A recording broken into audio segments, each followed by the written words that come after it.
what is available. So it would be really great to know about these issues. And of course, the grid operation issues, which is a major challenge because, like you said, we don't know when the wind will blow.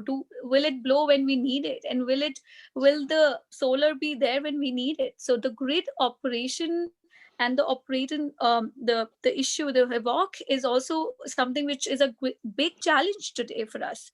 It will be great to know about this, and that is something I think of the complete session is the most relevant part you all should really concentrate on right now. Yes, Mr. Naveen. Yeah, sure, Mr. P. A very interesting point, and I think very interesting perspective also I'll share on the industry's evolution. So, and I think energy efficiency is the second interest area which I kind of pursue, though I haven't done much directly into that because I am currently focusing on generation in the current setup. But yes, energy efficiency, apart from producing green energy, energy saved is also energy produced, right? So that concept is also a very, very important concept. And BE is a great organization. And another organization called EESL. Yes, so Mr. Saurabh's, right. Yes, so they are also doing great service. And under Mr. Piyush Goyal's leadership, I think country has seen LED revolution, the way we call it.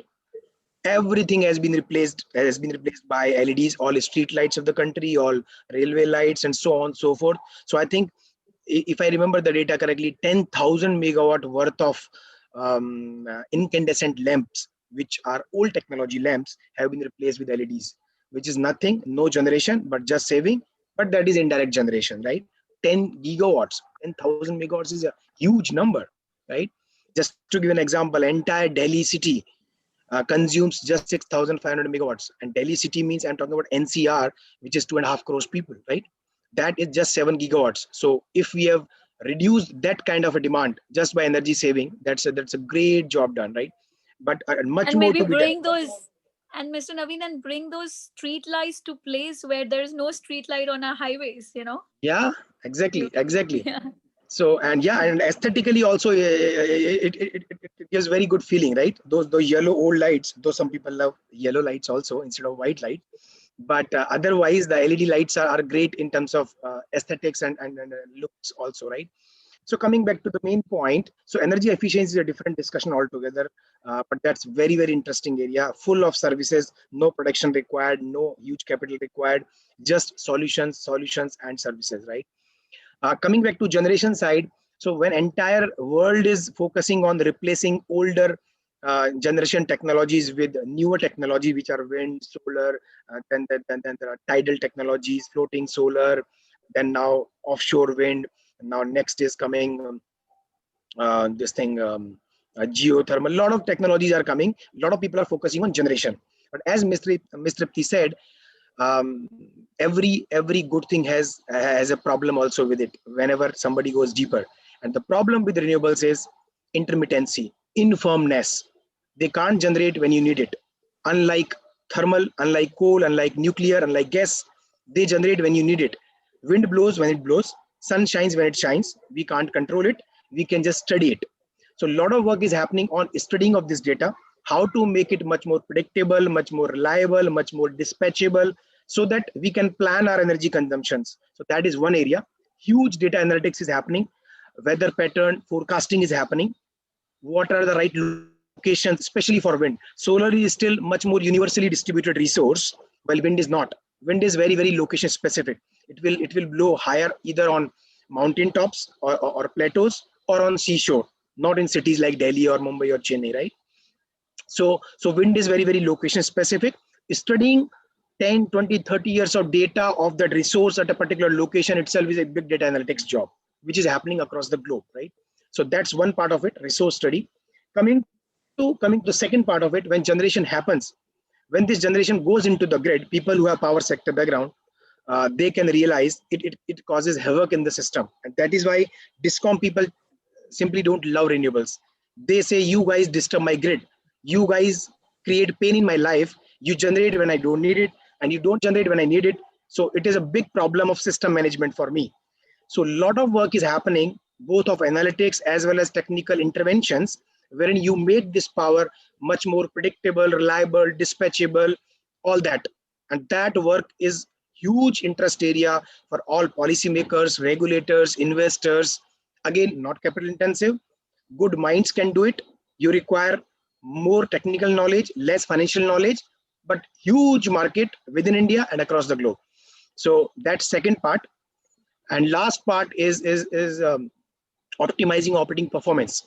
So whenever there is a rush to invest, there are investments which are suboptimal.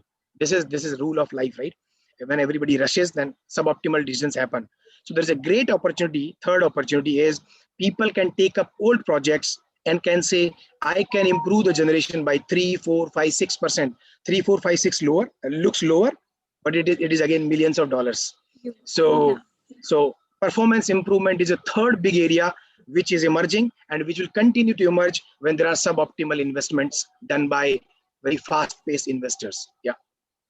And we need young minds like yours, Yes. everyone who's attending this. And I think, instead, I remember, Mr. Naveen, a lot of work being done, I studied about on battery, on storage capacity, because like you said, in your green energy, the major challenge is the storage, and how Yes. to make that more effective. It will be really great if we can add few points, if you can take this up on the storage opportunity, new innovations being worked on, and how to improve the storage capacity. So if you can speak about that before we come Yes. to a conclusion to our session. Yes.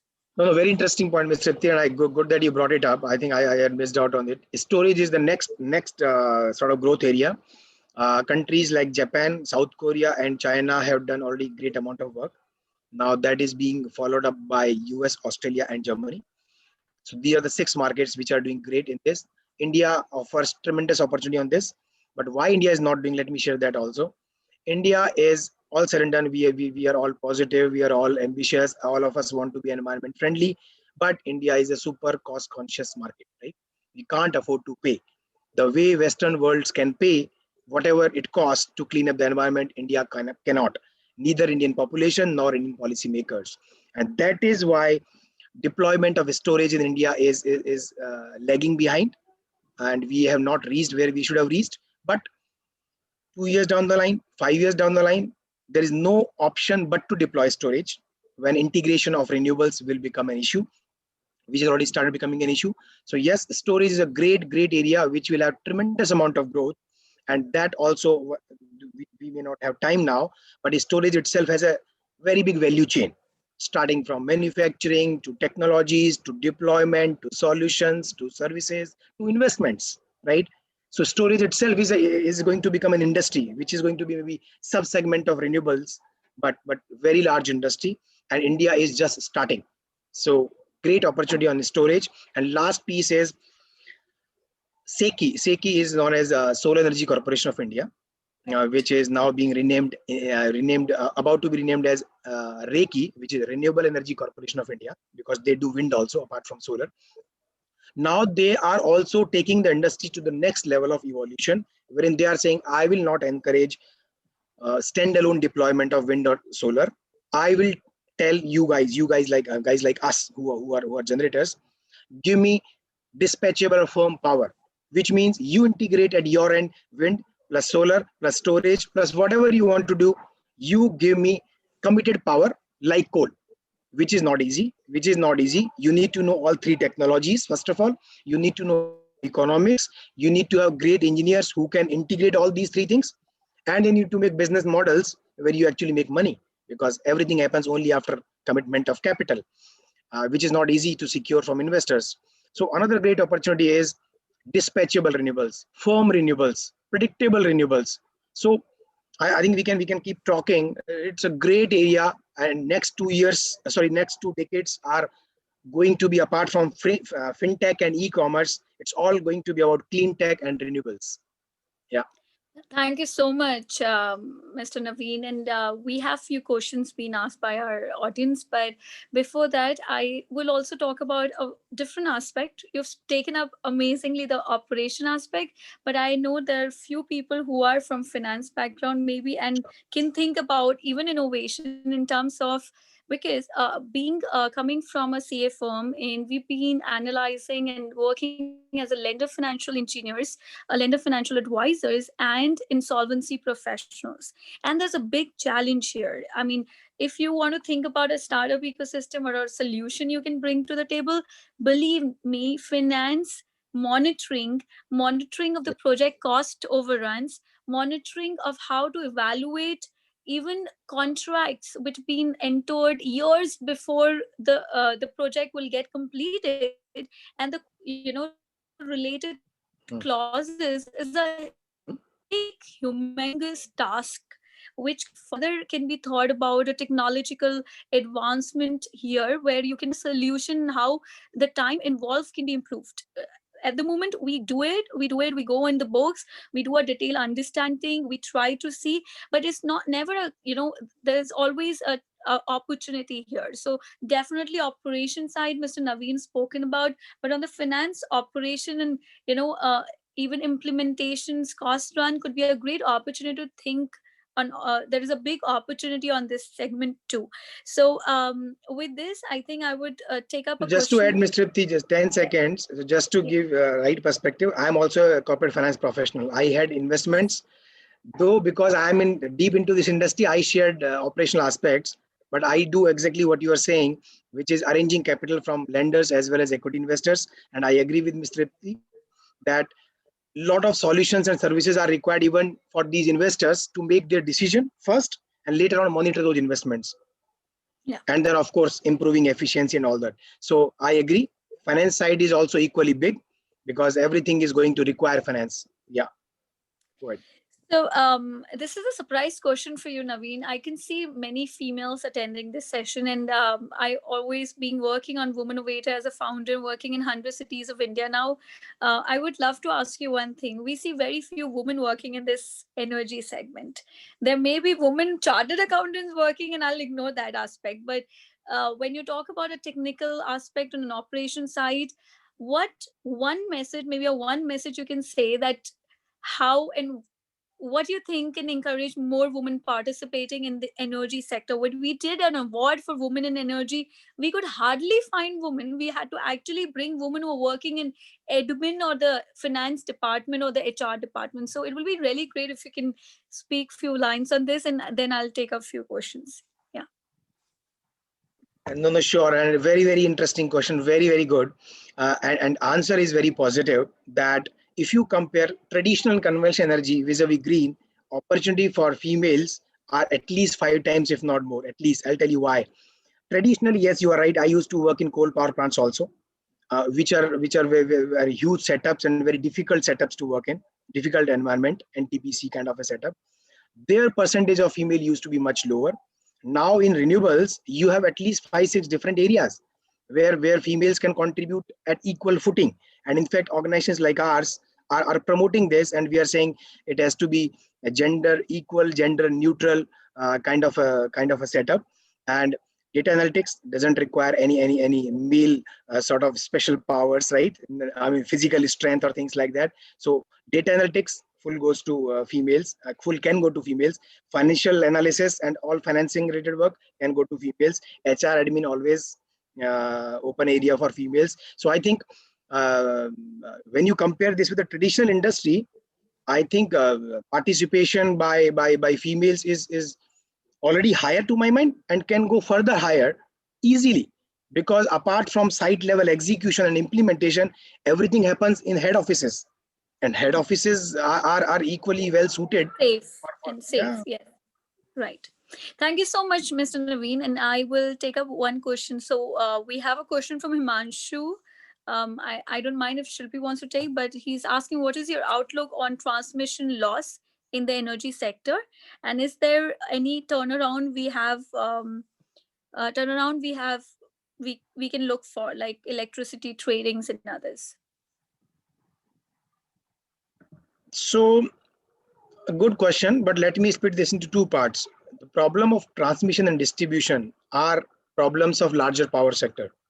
So in last 50 minutes or whatever, yeah, around 50 minutes of our discussion, we didn't focus on issues of power sector. Power sector is not an easy sector.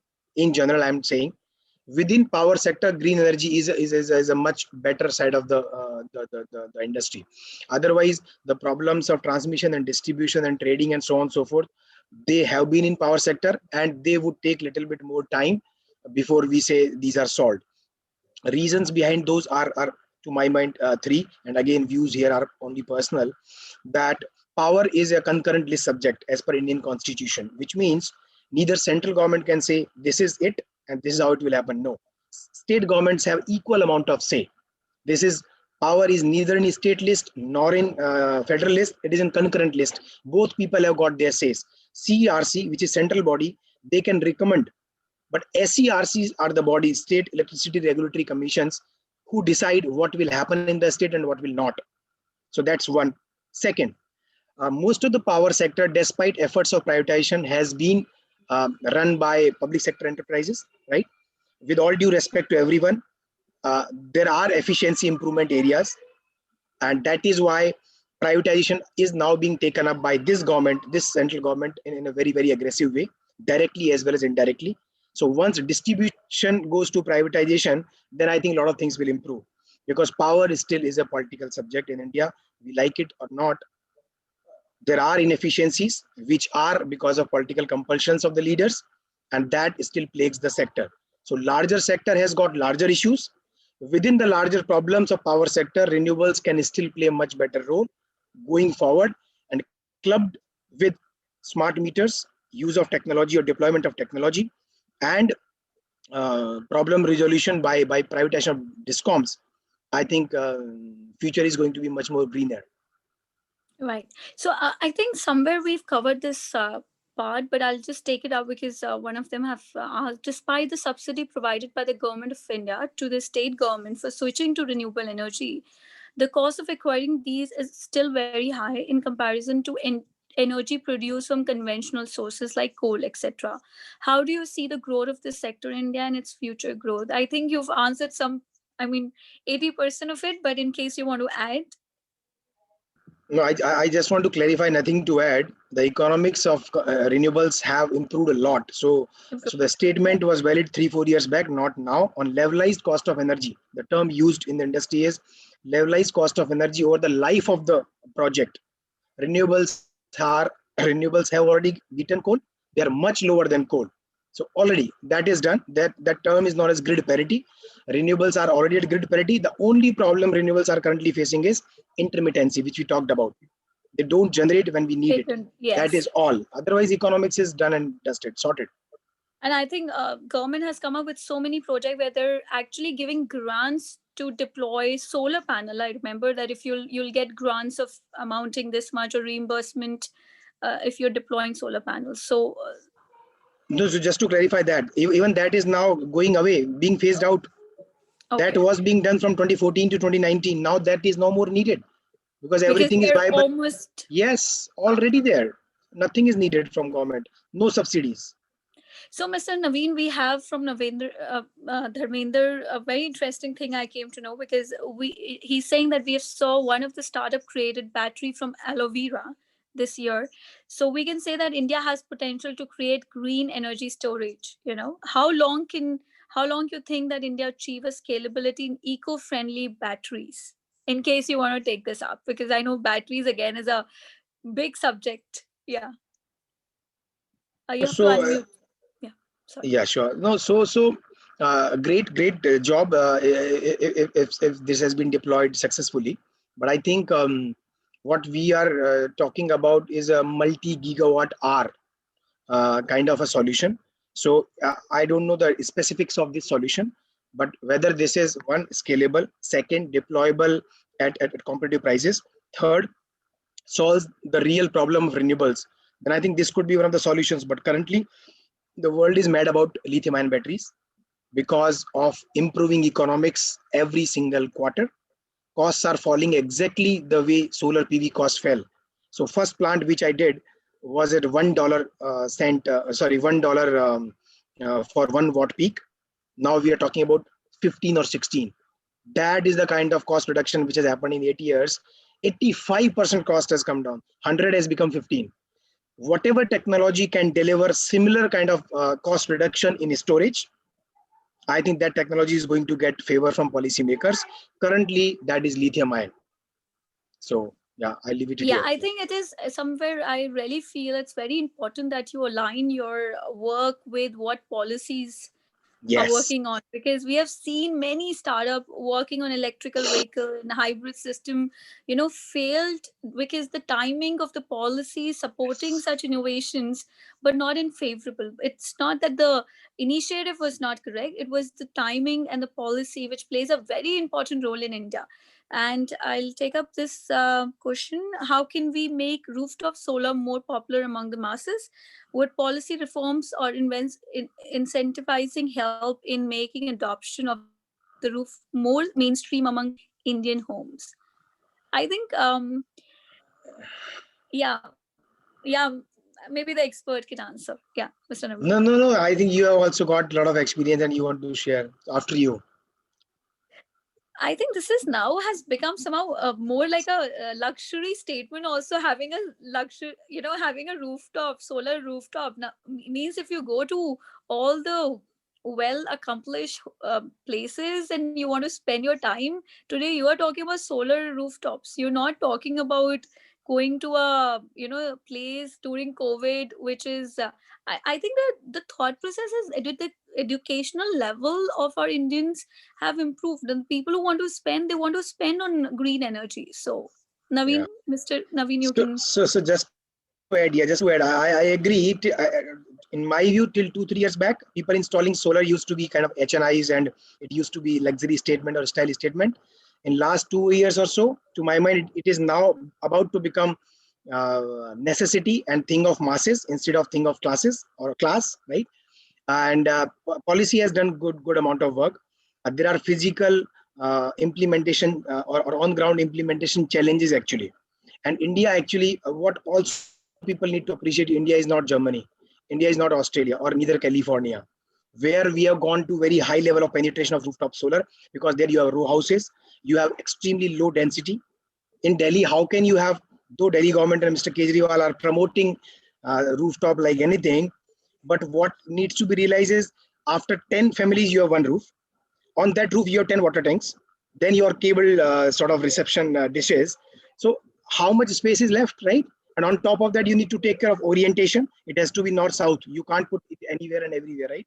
So, so I think enough work is happening on rooftop. Rooftop has taken off. We are doing what, 1,000 megawatts per year kind of a thing. Our dream was to do 4 5 thousand megawatts, but I think that will not be easily achievable because of the way Indian cities are designed, Indian population lives. So retail and residential rooftop is not going to be easy for India. It has become much cheaper, but not still dirt cheap. But when it comes to commercial and industrial installations, I think penetration level is extremely high. And as Mr. Tripti is mentioning, good entrepreneurs now can't say I don't have rooftop on my factory roof or my office premises. This has become thing which you must have as a your green statement or your sustainability statement. You must have, if you are running a commercial setup or industrial setup, your roofs have to be solarized. Today, tomorrow, day after, it will happen. Yes, and I think we have another 2 minutes, 2:45 to 2:45. So I'll take up Mohit's question. It's India's renewable energy target is 450 gigawatt by 2029. 30 will need an estimated investment of US $500 to 700 billion. So there may be huge financial constraint. What is your opinion, suggestion, and how will the financial constraint be looked upon? To what extent will it have an impact over the growth? So yeah, a very good question. But I think this is a question which we can leave to policymakers and central bankers and those people, because what we as Yes. this forum are supposed to solve are much smaller problems. This problem is not it's not that people are not aware of this problem, but there are solutions also. Enough and more money is still coming to India. Every year we are getting 10 15 billion dollars. Indian banks are promoting financing. So I think that financing is not, I'll not say this is not a problem at all, but this is not the single biggest problem. Dollars will come, money will come as long as there are viable and good projects. So we as Indian entrepreneurs and Indian management of companies need to focus on creating good quality assets which are truly sustainable and go good and give good returns. Capital will flow. Capital always finds its way to right opportunities. No need to worry. Thank you. Thank you so much, Mr. Naveen. And I think we, as professional, appreciate the time. So, dot on 2:45, handing over to you, Shilpi. So much, ma'am. It was such a nice session. Ayush, would you like to take up? Thank you so much, Ms. Tripti and Mr. Naveen, for that such an insightful discussion. Sustainability truly is the future, and startups are also starting to take notice. Even the startups that have scaled, like Uber, and all of them are now starting to Yes. focus on how they can give back and how they can create a, if not carbon negative, at least a carbon neutral environment. And both of you have given so much insight into that, not only the need for that, but also in terms of paving out a roadmap on how organizations can proceed. So I think for all of us, this has been a very, very enjoyable session because we've learned so much from your discussion. And on behalf of all of us, thank you so much for joining us. Thank you so much, Mr. Great. Wonderful. Bye bye. Yeah, our pleasure. Thanks. Okay. Thanks. Thanks. Thank you. Thank you, sir. Thank you so Thank you. Bye bye. All the best. Bye.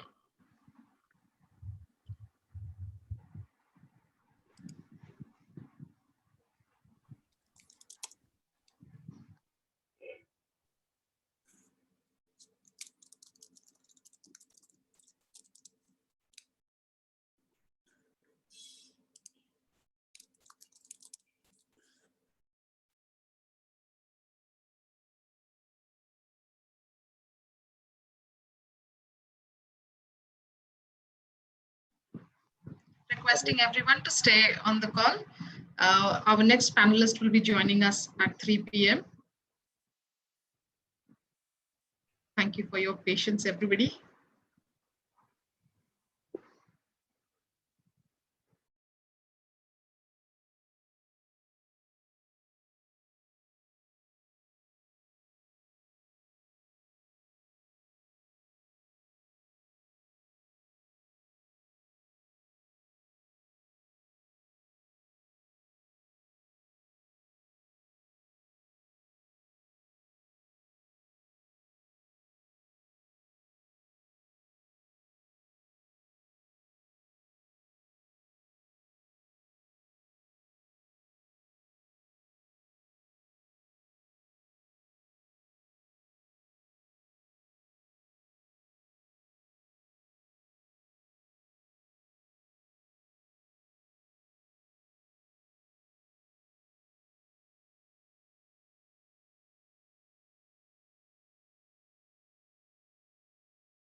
My impression is that this is the first program of its kind in India.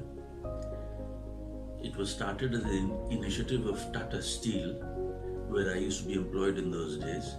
Tata Steel's reason for starting this program was they found their graduate trainees moving away after 2-3 years of working because they wanted to get higher degrees from business schools in India or abroad.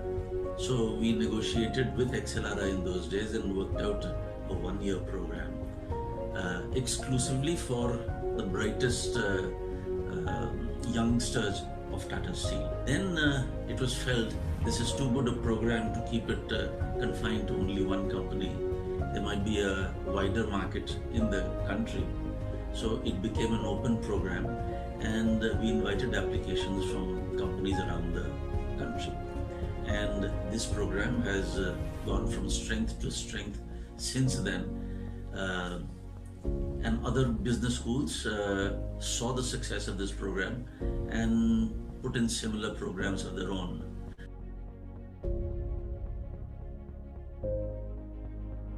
Learning at XLRI is different from the way learning happens elsewhere. One reason is because of the use of cases.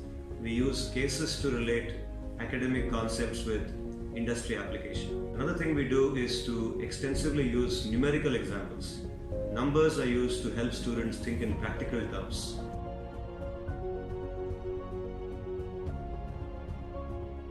The one-year MBA is slowly but surely becoming increasingly popular. XLRI, being one of the oldest and premier B schools in the country, is one such school that offers the program better known as the General Management Program. Students joining this program typically are experienced professionals who have held leadership positions in their respective companies. So while gaining management knowledge is the prime objective, this one-year MBA gives us that quick essential push in our careers, making it totally apt for us. So not only does it offer a very high return on investment, it also takes away the commitment of spending 2 years, which is not feasible for most of us. As the saying goes, the proof is in the pudding. Our XLRI GM alumni are currently market leaders in different domains of the industry.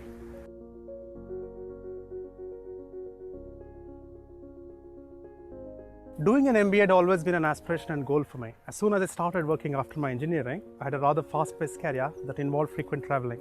I could not firmly determine if the time was right to take a break from it all and go for my MBA. So in the last few years, as the scope of my managerial responsibilities was expanding both in scope and depth, I began to realize that a formal management education would definitely add value.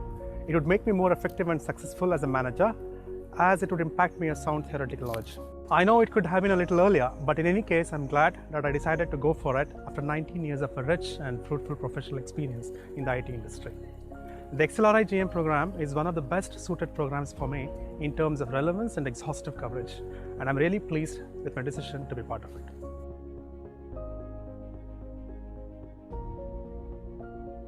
With an experience of over 10 years in the industry across multiple domains, cultures and geographies, I felt I'd had a ceiling in my career. I wanted to get into a role which would go beyond technical project management and create a direct impact for business. At Excel, I've had the opportunity to gather and grow my business acumen tremendously through the prestigious faculty and the extremely learned peers. Above all, the esteemed Excel brand has given me the platform to start my second innings in the career with a role in strategy consulting.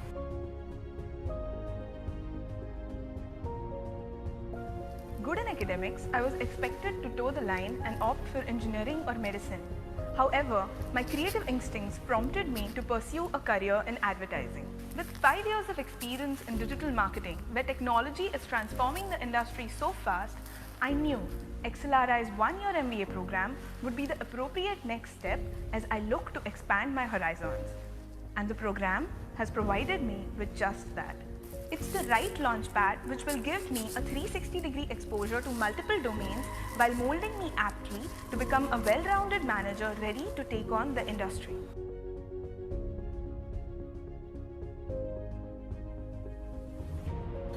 The one-year general management program is extremely intensive, yet we ensure that we weave other memories into a one-year educational journey. We actively participate in all festivals organized at XLRI and also have 2 homegrown events, the Praram and Accelerate, through which we showcase our talents and in fact show our strengths in a better fashion.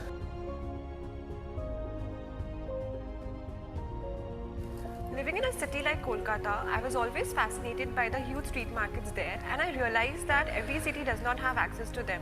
It was that moment when I first cultivated the idea of street shopping across India and I started my entrepreneurial journey. I strongly believe that GM program is going to help me gain skills which is required for an entrepreneur, and here I got opportunity to interact with a lot of working professionals. Courses such as entrepreneurship and new ventures are relevant to my aspirations, and they let me know what are the challenges which are faced by the entrepreneurs on daily basis and how we can overcome them.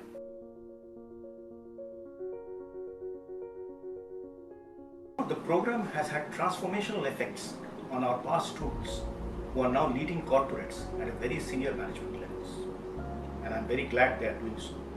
So I believe the general management program is one of the excellent programs which is provided for the working executives in this country.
After 7 years of entrepreneurial experience and having found two fruitful ventures, I somewhere felt the need to widen my network and also broaden my perspectives.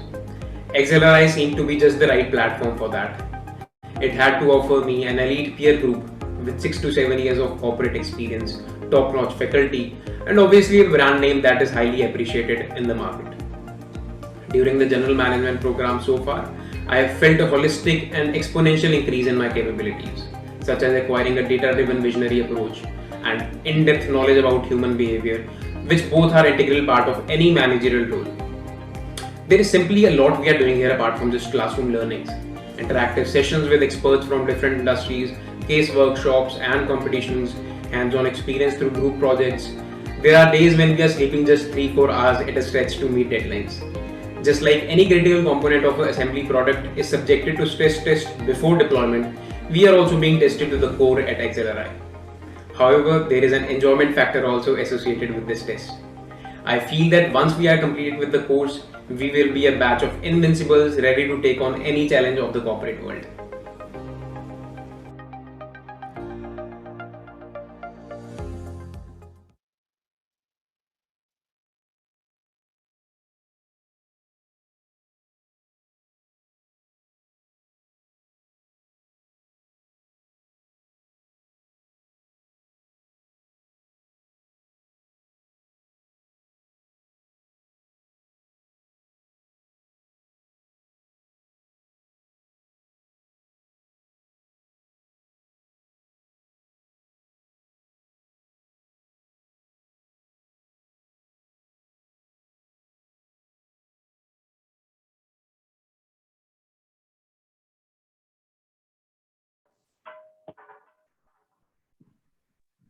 Hello. Good afternoon, sir. Good afternoon. Am I clearly seen?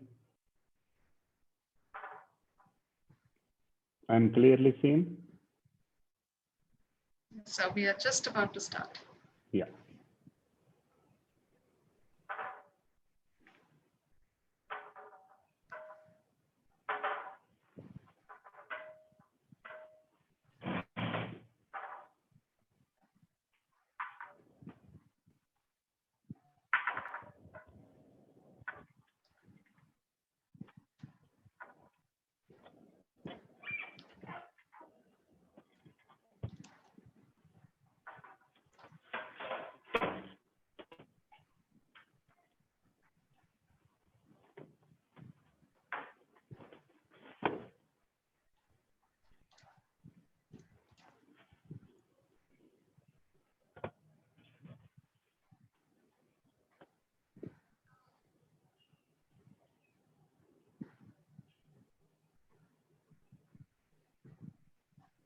So we can see you clearly. We can.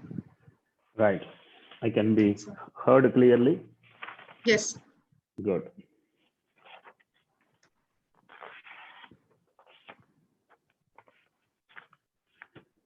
Welcome back, everyone. What an enriching day it has been for us. I speak on behalf of my PGP in General Management batch that this conclave has been the highlight of our journey in XLRI. We now had discussions about brands, digital marketing, and the future of energy. We now move on to healthcare sector. Please join me in extending this warm welcome to Dr. A. Velumani. Coming from humble background from a small village near Coimbatore, today Dr. Velumani owns and operates Thyrocare, an industry leader and household brand. He began his career as a mathematician and became a scientist with a PhD in thyroid biochemistry from BARC, Mumbai University. He is today one of the most celebrated entrepreneurs in this country. Thyrocare, which is based out of Navi Mumbai, is now an international revolution, serving 10,000 cities and towns in 10 countries.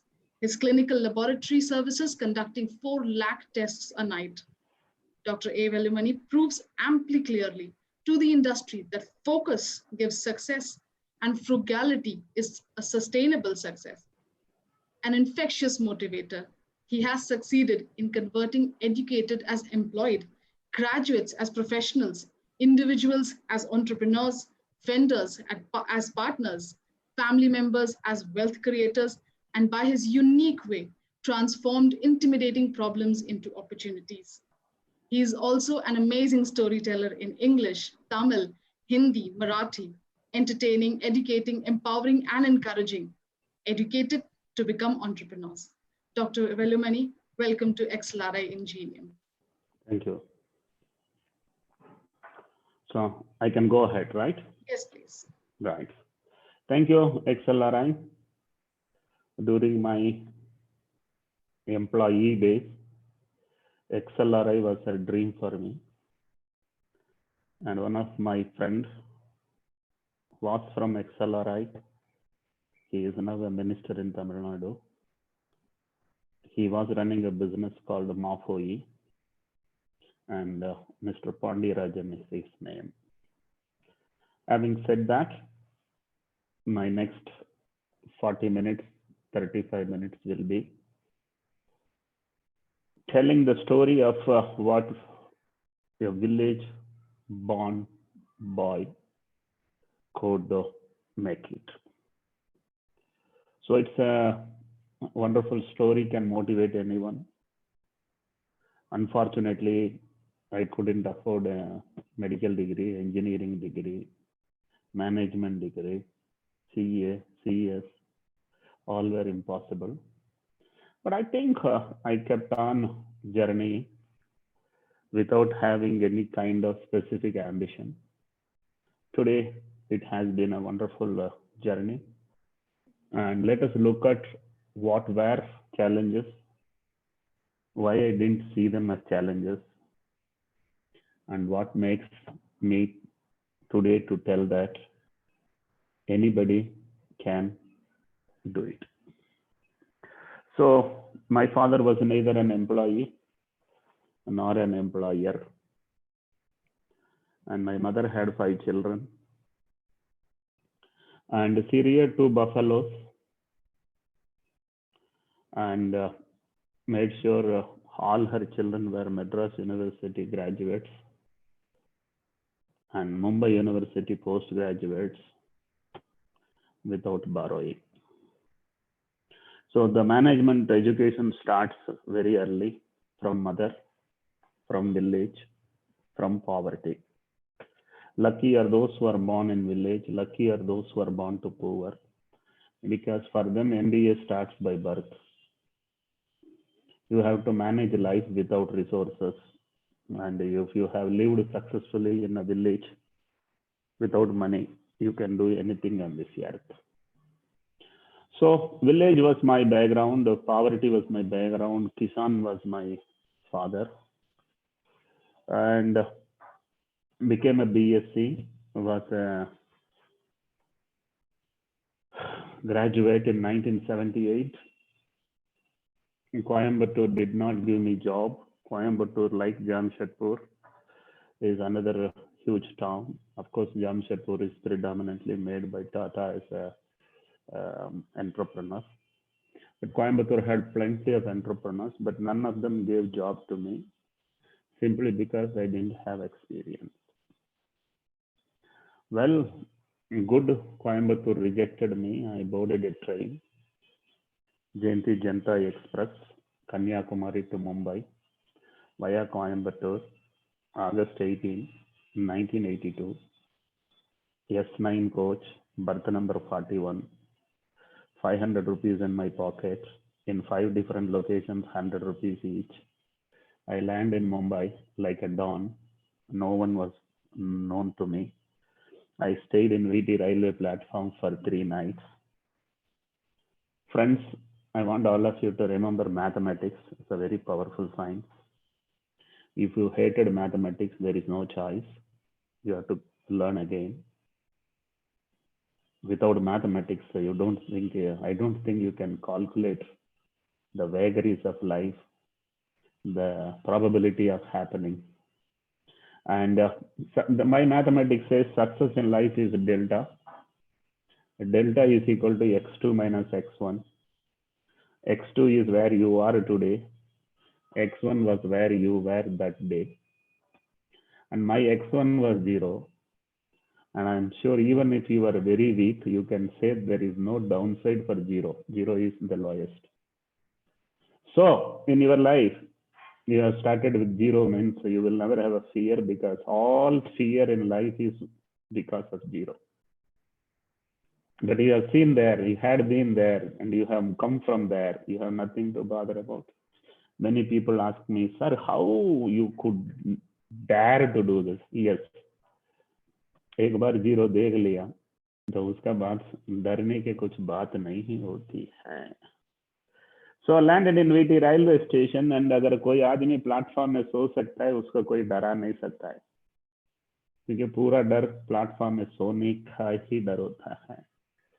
So started my life, and I was lucky to be a scientist in Baba Atomic Research Center. A lady luck smiled at me.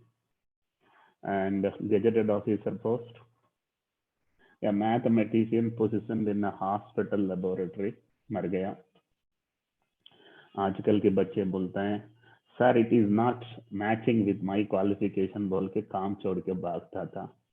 मेरा गरीबी इतना था कि मुझे काम मिलना ये मुश्किल था. Option when it is not there, life is great. Only when you have too many options, you have miserable life. So was in BRC, and I did not know the spelling of thyroid because I was a mathematics student. And I want all of you to understand, in 1982 मुझे spelling नहीं पता thyroid का. In 1992 I did the PhD in thyroid biochemistry, and in 2002 I am running world's largest thyroid testing laboratory. Punchline एक है, जरा याद रखो. If you do what you have studied, you will survive. If you do what you have studied, you will survive. But if you do what you have not studied, you will be the leader. तो अगर मौका मिल रहा है तो reset करो, बहुत बड़ा बन सकता है. So watch me, landed in thyroid. I focus so much on thyroid. For everyone, thyroid sounds like Android. तो एकदम जबरदस्त फोकस था. उसमें MSc किया, PhD किया, इंक्रीमेंट समय पर मिला, प्रमोशन समय पर मिला. I was a very happy employee, क्योंकि इतना पगार गांव में नहीं मिलता था. बॉम्बे में आया तो 2 तरीका के लोग होते हैं, एक पगार ज्यादा करके सोचते हैं, दूसरा खर्चा ज्यादा करके सोचते हैं. तो मुझे तो एक खुश नसीब था, मेरा फादर इन लॉ को मेरा नजर आ गया. तो उसने देखा ये तो गजेटेड ऑफिसर है, अपना बेटी बैंक में ऑफिसर थी, स्टेट बैंक ऑफ इंडिया में. तो हमारी शादी हो गई. शादी हुई तो बच्चे हो गए. तो सन 5 years, डॉटर 3 years, मेरा 37 years. मुझे ऐसा एक कीड़ा बैठा कि यहाँ क्या मक्खी मारने थोड़ी आया. तो अब सवाल पूछा अपने आप को कि जीने आया कि या जीतने आया। जीना तो कोयम्बतूर में जी सकता था, मुंबई तक आ गया तो जीतनी चाहिए। और मेरा और एक पंच लाइन है, बड़ा होना है या बुढ़ा होना है। बुढ़ा तो अपने आप होता है, वो भी सरकार नौकरी में जल्दी होता है। बड़ा बनना है तो रिस्क लेना है। तो रिसेंटली एक पंच लाइन सुन रहा हूँ, कुछ वेब सीरियल आया है, मिस्टर मेहता, क्या नाम है उसका, जो स्कैम में पैसा था, हर्षद मेहता। तो उसमें एक बार बार एक पंच लाइन आता है, रिस्क है तो मुझे तो इश्क है। तो ऐसा तो मुझे भी रिस्क लेना मन किया, रिस्क ले ही लिया। तो सरकार नौकरी छोड़ने का निर्णय लिया था। किसी से पूछा नहीं है, किसी से डिस्कस नहीं किया, बीवी से भी डिस्कस नहीं किया। मेरा एक पंच लाइन है, जिंदगी में अगर आपको डिसीजन लेना है तो किसी से डिस्कस मत करो। किसी से डिस्कस करेगा तो डिसीजन नहीं लिया जाता है। वो भी परिवार वाले के साथ डिस्कस किया, मर गया, डिसीजन हो ही नहीं सकता है। तो मैंने मेरा मिसेस से कुछ पूछा नहीं। एक शुक्रवार का दिन शाम को 4 बजे देखा, मेरा क्लोजिंग बैलेंस 2 लाख रुपया था। 1995 में 2 लाख रुपया होता है तो आज लगभग 1 करोड़ की समान है। तो महीना में खर्च 5,000 हो रहा था, क्लोजिंग बैलेंस 2 लाख का। हिसाब करके देखा तो 40 months my family is safe. Tick number 1। Tick number 2, मेरा राइट साइड और लेफ्ट साइड 2 कोलीग्स थे, दोनों की 3 बेडरूम हॉल किचन खरीद लिया तो 25 साल का ईएमआई बैठ गया। मेरा एक ही आदमी था, मेरा पास ईएमआई नहीं है। जिंदगी में जिसके पास ईएमआई होता है वो गुलाम बन जाता है। मेरा पास तो ईएमआई था ही नहीं। तीसरा, मेरा बीवी स्टेट बैंक ऑफ इंडिया में काम करती थी। 2 पगार की क्या जरूरत है, 1 पगार से जिंदगी बीत सकता है। तो तीनों डिसीजन लेने के लिए मदद किया। तो शाम तक डिसीजन ले ही लिया। घर पे जाके डिनर में कुछ बताया नहीं था, खाना चुपचाप खा लिया। रात को 2 बजे मेरा मिसेस पूछा कि आप आज सोया नहीं है। मैं बोला रिजाइन कर दिया। तो वो तो जाग उठा, बहुत टेंशन हो गई और मुझे बोला अगर आप कल से ड्यूटी पर नहीं जाएगा तो मैं भी नहीं जाऊंगी।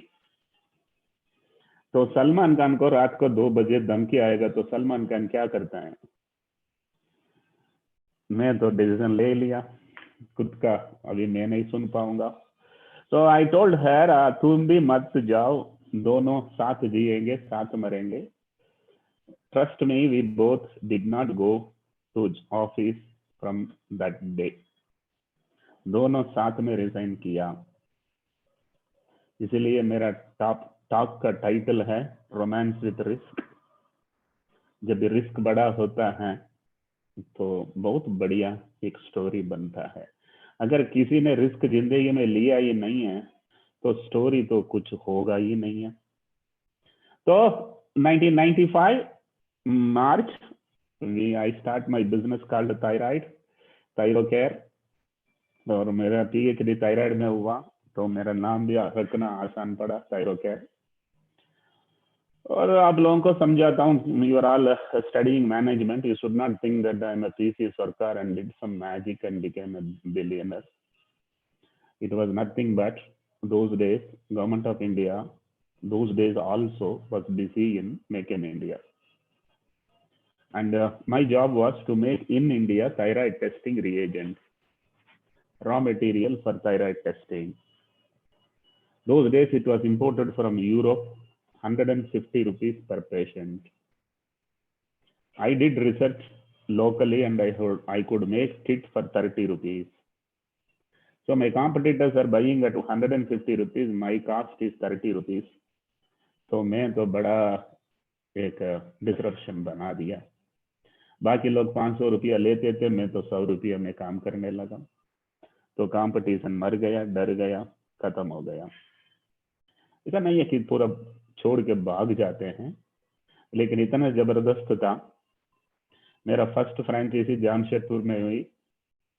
उधर एक पैथोलॉजिस्ट को समझ में आया कि सस्ता मिल रहा है, तो मुझे आज तब से लेकर आज तक पूरा हिंदुस्तान में 4000 लोकेशन में मेरा फ्रेंचाइजी है। Cheapest, fastest, best. I think if at all you want to do any business, you have to keep all these three: cheapest, fastest, best. If these three things are combined, it becomes very powerful. Cheapest because I had my own raw material reagent making technology. Fastest because हम दिन में काम नहीं करते, रात को काम करते हैं। बाकी सभी लेबोरेटरी दिन में काम करते हैं। वो मत करो जो पड़ोसी कर रहा है, क्योंकि फिर आप वही होगा जो पड़ोसी हुआ है। जरा हट के करेगा तो हम हटके होंगे। तो पूरा हिंदुस्तान से सैंपल रात को 12 बजे तक मेरा टेबल पहुंचते थे। एयर कार्गो यूज करता था, तो रात को टेस्टिंग करता था, सुबह रिजल्ट रिलीज करता था। तो जैसा न्यूज़पेपर रात को छापता है, मेरा टेस्टिंग रात का होता है। जैसा न्यूज दिन में एग्रीगेट होता है, वैसा मेरा बिजनेस का सैंपल भी दिन में एग्रीगेट होता था। तो बहुत अलग से।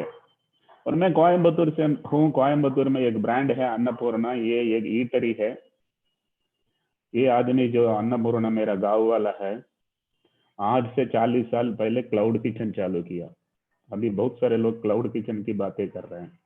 वो आदमी क्या किया, एक किचन चालू किया, 10 रेस्टोरेंट खोला सिटी में। Quality same, cost same, taste same, बस ही मेड अ ब्रांड। तो मैंने सोचा लेबोरेटरी टेस्टिंग क्या कमी है। इधर भी तो एक रेस्टोरेंट होता है, एक किचन होता है। रेस्टोरेंट में पेशेंट ब्लड देता है, किचन में टेस्ट होता है। तो मैं क्यों हर जगह में किचन रखूं, क्यों एक जगह में किचन रख नहीं पाऊंगा। तो पूरा मुंबई के लिए किचन खोला, जबरदस्त हुई। सूरत, पुणे, नासिक के लिए ओसी किचन यूज किया, जबरदस्त था। Delhi, Calcutta, Chennai, same kitchen.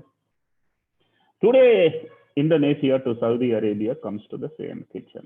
तो ये थोड़ा अलग से किया, हटके किया। गांव से आया, जो मैं सोचता हूँ होता है। गांव से कोई भी आता है ना, कुछ भी सोचता है तो हो ही जाता है, क्योंकि वो ताकत बहुत बढ़िया ताकत है। So quality, cost, speed became very powerful, and business was growing well. I had 2 lakh rupees provident fund, जैसा मैंने बोला 2 लाख रुपया था मेरा। और आज तक उस जमाने में एंटरप्रेन्योरशिप कोई बात ही नहीं करते थे, धंधा का ही बात थे, बिजनेस क्या सर्विस।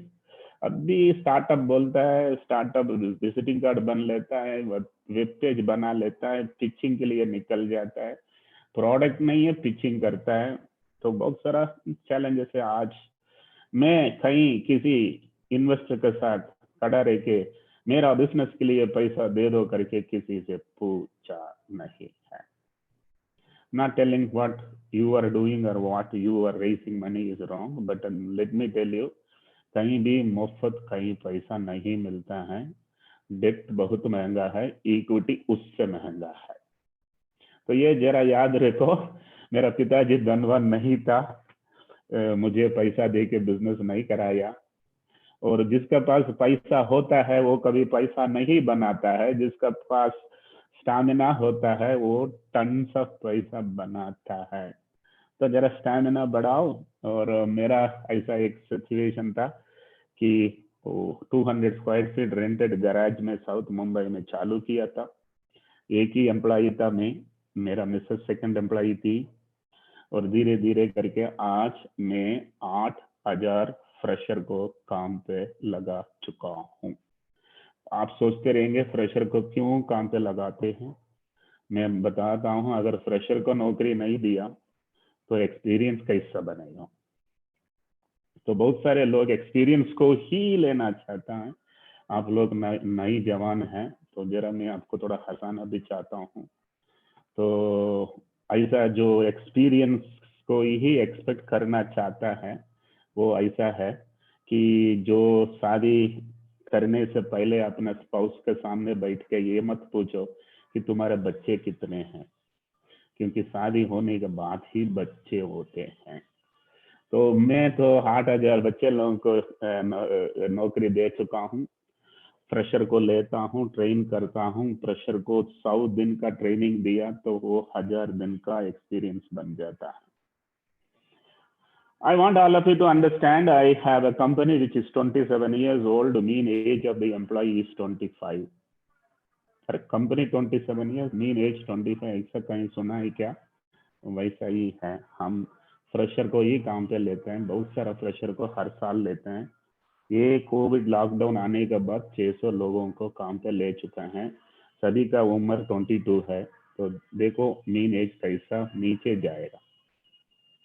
तो कभी कंपनी लोन नहीं लिया है, मैं पर्सनली किसी से डेट नहीं लिया हूँ, कभी जिंदगी में ईएमआई नहीं भरा हूँ।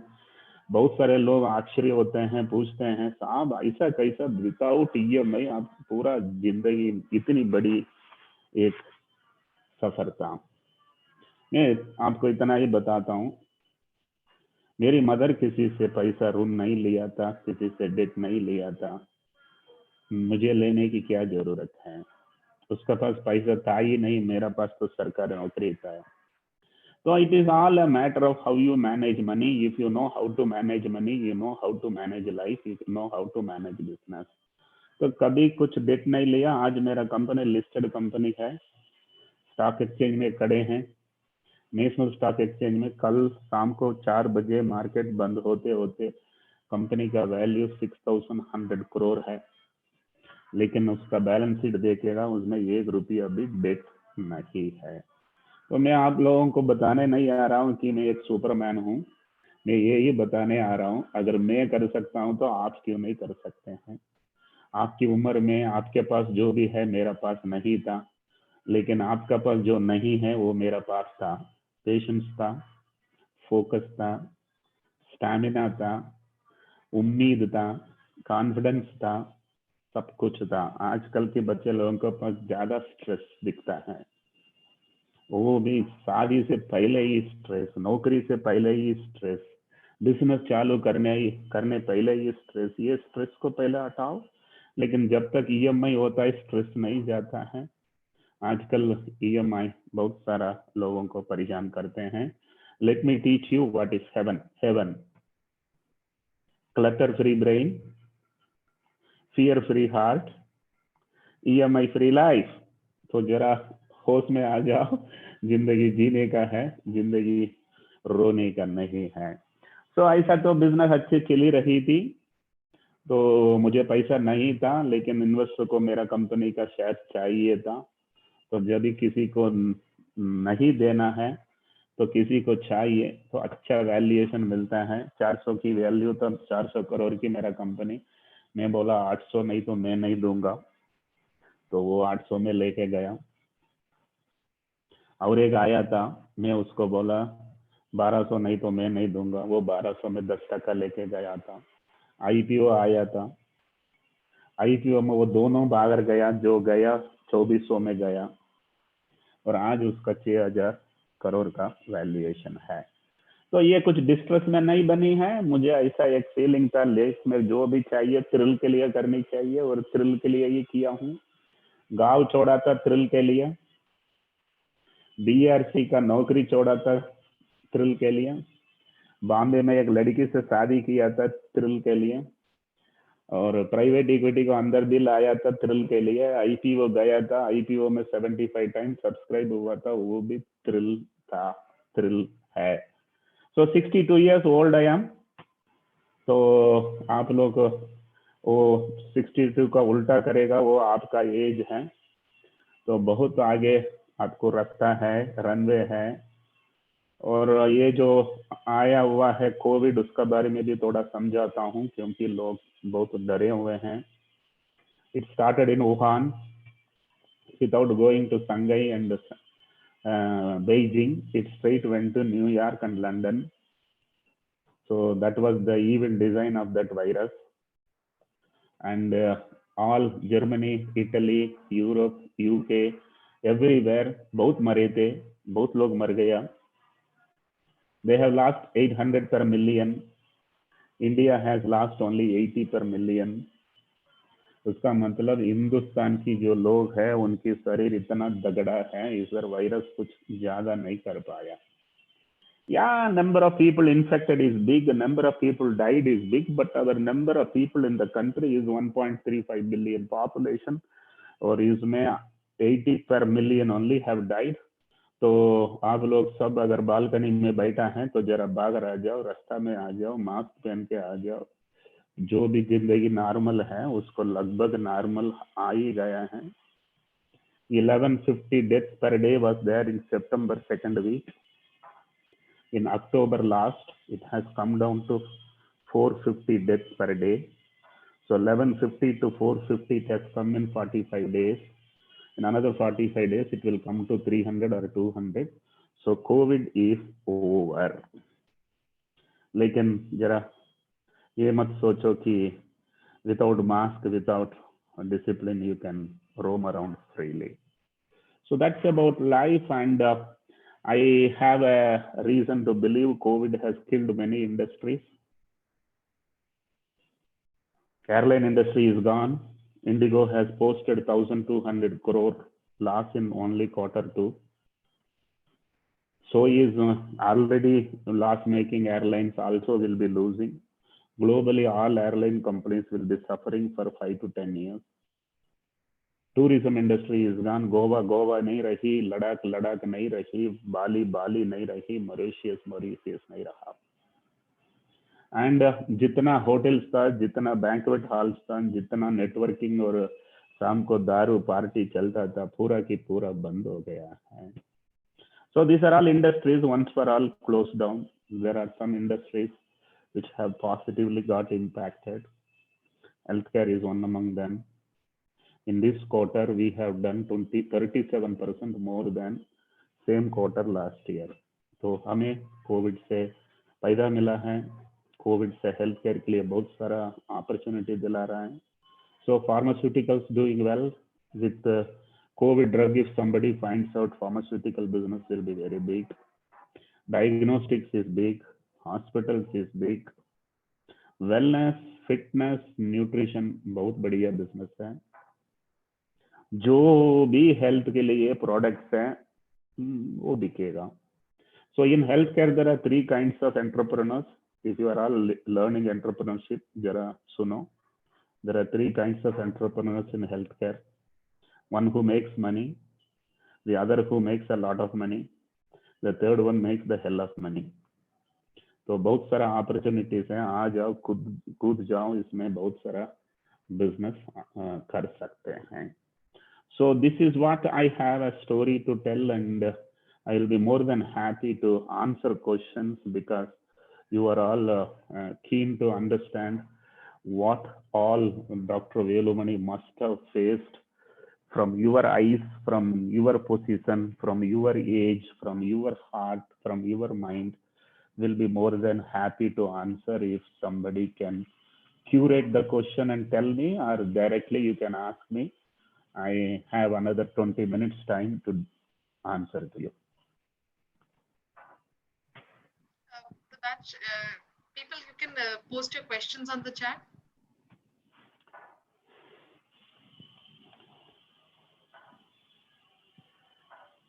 Right. We'll So start taking questions now. it will take some time for people to put up their. Yeah, go ahead. Sir, I wanted to talk about your competition. So if say you can figure out this disruption, someone else can also figure it out in 2 years, in 1 year. So how did you anticipate that, and how did you prepare your business for that same? There is a song in Tamil, and if I translate that song in Hindi, अगर आपको उसमें पत्थर दिखता है तो फिर भगवान नहीं दिखाई देगा, लेकिन आपको उसमें भगवान दिखाई दिया तो फिर पत्थर नहीं दिखाई देगा. अगर आपको कंपटीशन नजर आया तो अपॉर्चुनिटी नजर नहीं आएगा. अगर आपको अपॉर्चुनिटी नजर आ गया तो फिर कंपटीशन नजर नहीं आएगा. आई थिंक मैंने आपको बोल दिया, मेरा नजर में हमेशा अपॉर्चुनिटी ये दिखता है, कंपटीशन नजर नहीं आता है. ऐसा कौन होता है मुझसे बेहतर? एक गाना था, जब भी मैं जवान था तभी ये गाना सुना था, हम किसी से कम नहीं. ये तो बोलने वाली गाना नहीं है, सोचने वाली गाना है। मैं हमेशा सोचता हूँ मेरी उम्र वाले कोई भी मुझसे ज्यादा कुछ नहीं कर पाएगा, मुझसे छोटा कभी मुझसे लंबा नहीं हो पाएगा, वैसा कॉन्फिडेंस मेरा है। तो मैं कंपटीशन सोच के डरता नहीं हूँ। One more punch line, if you waste your energy in worrying, you can not have energy and will not have an energy to grow. जवाब दिया क्या? Yes, sir. अगला सवाल। People come.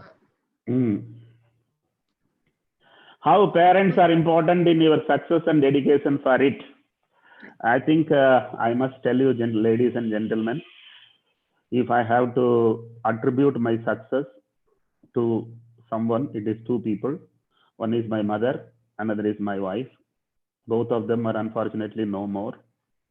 I lost my mother 5 years back, and she was the one who kept my intestine alive in spite of poverty. माँ नहीं तो शायद जीतने वाला कोई नहीं रहेगा। कभी कभी माँ को हम तारीफ करते हैं, कभी भूल जाते हैं, लेकिन very important is mother. Of course, father also is equally important in many houses. In my house, my mother was left all alone to struggle. And I remember 90% of entire success of my family is mother's contribution. Second is my wife. I think very important to tell about her. I came to Mumbai with BSc. She made me MSc, she made me PhD, she made me scientist, she made me entrepreneur, she made me storyteller, she taught me Hindi, Marathi, Gujarati. So she's such a powerful lady. If at all I have to conclude my Thanksgiving, let me tell you, if your spouse trusts you, your energy is 100x. And if your spouse doubts you, your energy is 100. और ऊपर से और भी ये भी बोलना चाहता हूँ, if men are successful, families prosper. If women are successful, societies prosper. So I hope I have answered. Parents are very important. But at the same time, don't tell me मैं बड़ा इसलिए नहीं हुआ क्योंकि मेरा पिताजी कमजोर था. So many people unnecessarily blame the parents for many of their failures. All successful people attribute it to parents. And if you believe that your parents are your energy, you are a very positive thinking person. Next. Right. So the next question is from Ayush. He asks, sir, what continues to drive you now that you've been there, done that all these years? What drives you now? What I have done? I have done nothing. बस पैसा है, पैसा तो bank में है, पैसा तो सिर पे नहीं चढ़ा है. Ladies and gentlemen, listen to me. Money is a poison if you start consuming. Very disturbing statement. Yes. All those who I have gone to London with one-way tickets. You understand whom I am talking? Malaya, Mehul Choksi, Nirav Modi, पूरा की पूरा लोग इसीलिए गया था कि उसका सिर पे चढ़ गया पैसा. Trust me, I am still the same Velumani who boarded Jayanti Janata Express in 1982. Remaining grounded. I am enjoying my life. So I want all of you not to chase money. Success is not making money. Success is being happy. And if you are happy, you will continue to want to remain happy. And I also want to tell all of you, if you have a goal of creating jobs, you will become rich. But if your goal is becoming rich, you will not becoming rich. So today I have got 10,000 employees. My dream is I must have 100,000. Most simple. Or a zero. Okay. Next question. How difficult will be for a company in today's time to duplicate your revenue model? Having अरे पूरा की पूरा copy करने का ही plan में है. There are hundreds of business models. Don't copy any business model. Create your own model. Want to listen to the punchline? If you have perfected your business, nobody else can copy it. But if you have copied a business, you can't perfect it. Is that clear? So create your own business, perfect it, you will be secured. मेरा business कोई copy 25 साल किया ही नहीं है, जो भी copy किया है ऐसा किया है पूरा की पूरा पैसा खोया है. It's a very powerful business model, and don't think that I'm talking in arrogance. Good products, good businesses can never be copied. Otherwise आज तक कोलगेट नहीं कोलगेट रहा, बाटा बाटा नहीं रहता था, टाटा टाटा नहीं रहता था. ऐसा नहीं है कि पूरा की पूरा कॉपी करने हैं. कोई कॉपी करके बड़ा नहीं हुआ है. कॉपी करके रोटी कमा सकता है, लेकिन इतिहास नहीं रचा सकता. Next question.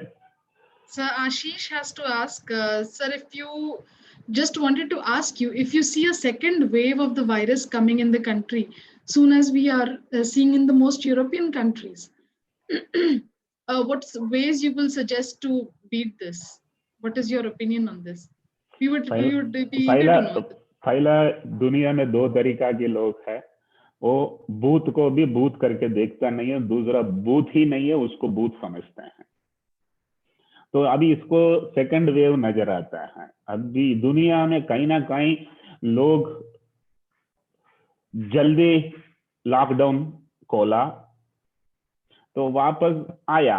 हम हिंदुस्तान में जल्दी लॉकडाउन नहीं खोला था. 200 days ऑफ लॉकडाउन किसी देश में हुआ क्या? तो अगर आप लोग मेरा जो व्यूज जानना चाहते हैं, I am available in my Twitter handle Velumani. ये उसमें जाके देखो. आज सुबह ही मैं ट्वीट किया हूं कि हिंदुस्तान बच गया है. इधर सेकंड वेव आने के लिए संभावना बहुत कम है. तो जरा अननेसेसरली भूत आया करके सोचो मत. भूत आएगा तो देख लेगा. मरना तो मरना ही है. डर डर के रोज क्यों मरना है?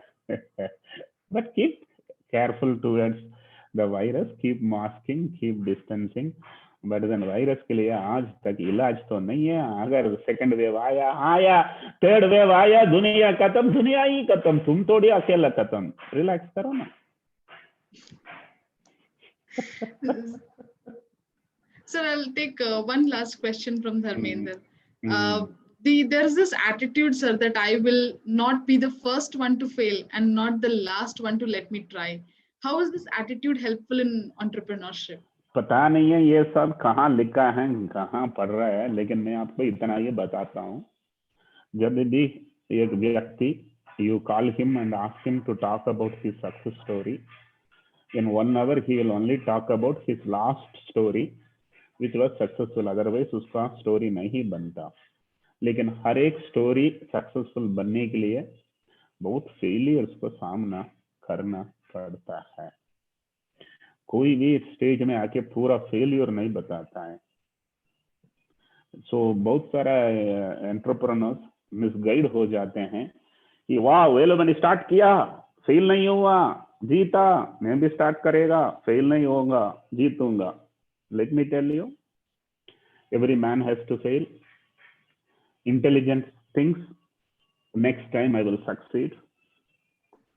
Idiot thinks this time also I have failed. This is the difference.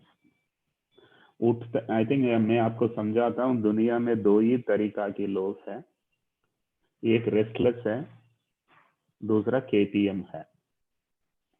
तो I will explain you what is restless. उठते हैं, गिरते हैं, फिर से उठते हैं, चलते हैं, गिरते हैं, फिर से उठते हैं, चलते हैं, दौड़ते हैं, गिरते हैं, फिर से उठते हैं, चलते हैं, दौड़ते हैं, दौड़ते हैं, दौड़ते हैं, दौड़ते हैं, जब तक जीतते हैं. इसको एंटरप्रेन्योर माना जाता है. दूसरा KTM है, शायद आप कभी सुना नहीं रहेगा. खाया, पिया, मर गया. KPM. उसका मतलब है वो रिस्क लिया ही नहीं है. उसका हमेशा डर था, उठेगा तो मैं गिर जाऊंगा, उठा ही नहीं है. चलेगा तो मैं गिर जाऊंगा, वो चला ही नहीं है। दौड़ेगा तो मैं गिर जाऊंगा, वो दौड़ा ही नहीं है। तो रिस्क है, फेल्यूर तो फेल्यूर है। फेल्यूर नहीं देखा वो क्या सीखा, मिस्टेक नहीं किया तो वो क्या सीखा। Let me tell you, there are only 12 mistakes possible in life. Please make all mistakes, make them very fast, very early, don't repeat them. In my office, if people don't do mistakes, we remove them from job. Anybody who repeatedly do mistake, we give them increment. क्योंकि काम करेगा तो ये mistake होएगा ना, चुपचाप बैठा रहेगा तो मिस्टेक होता है क्या?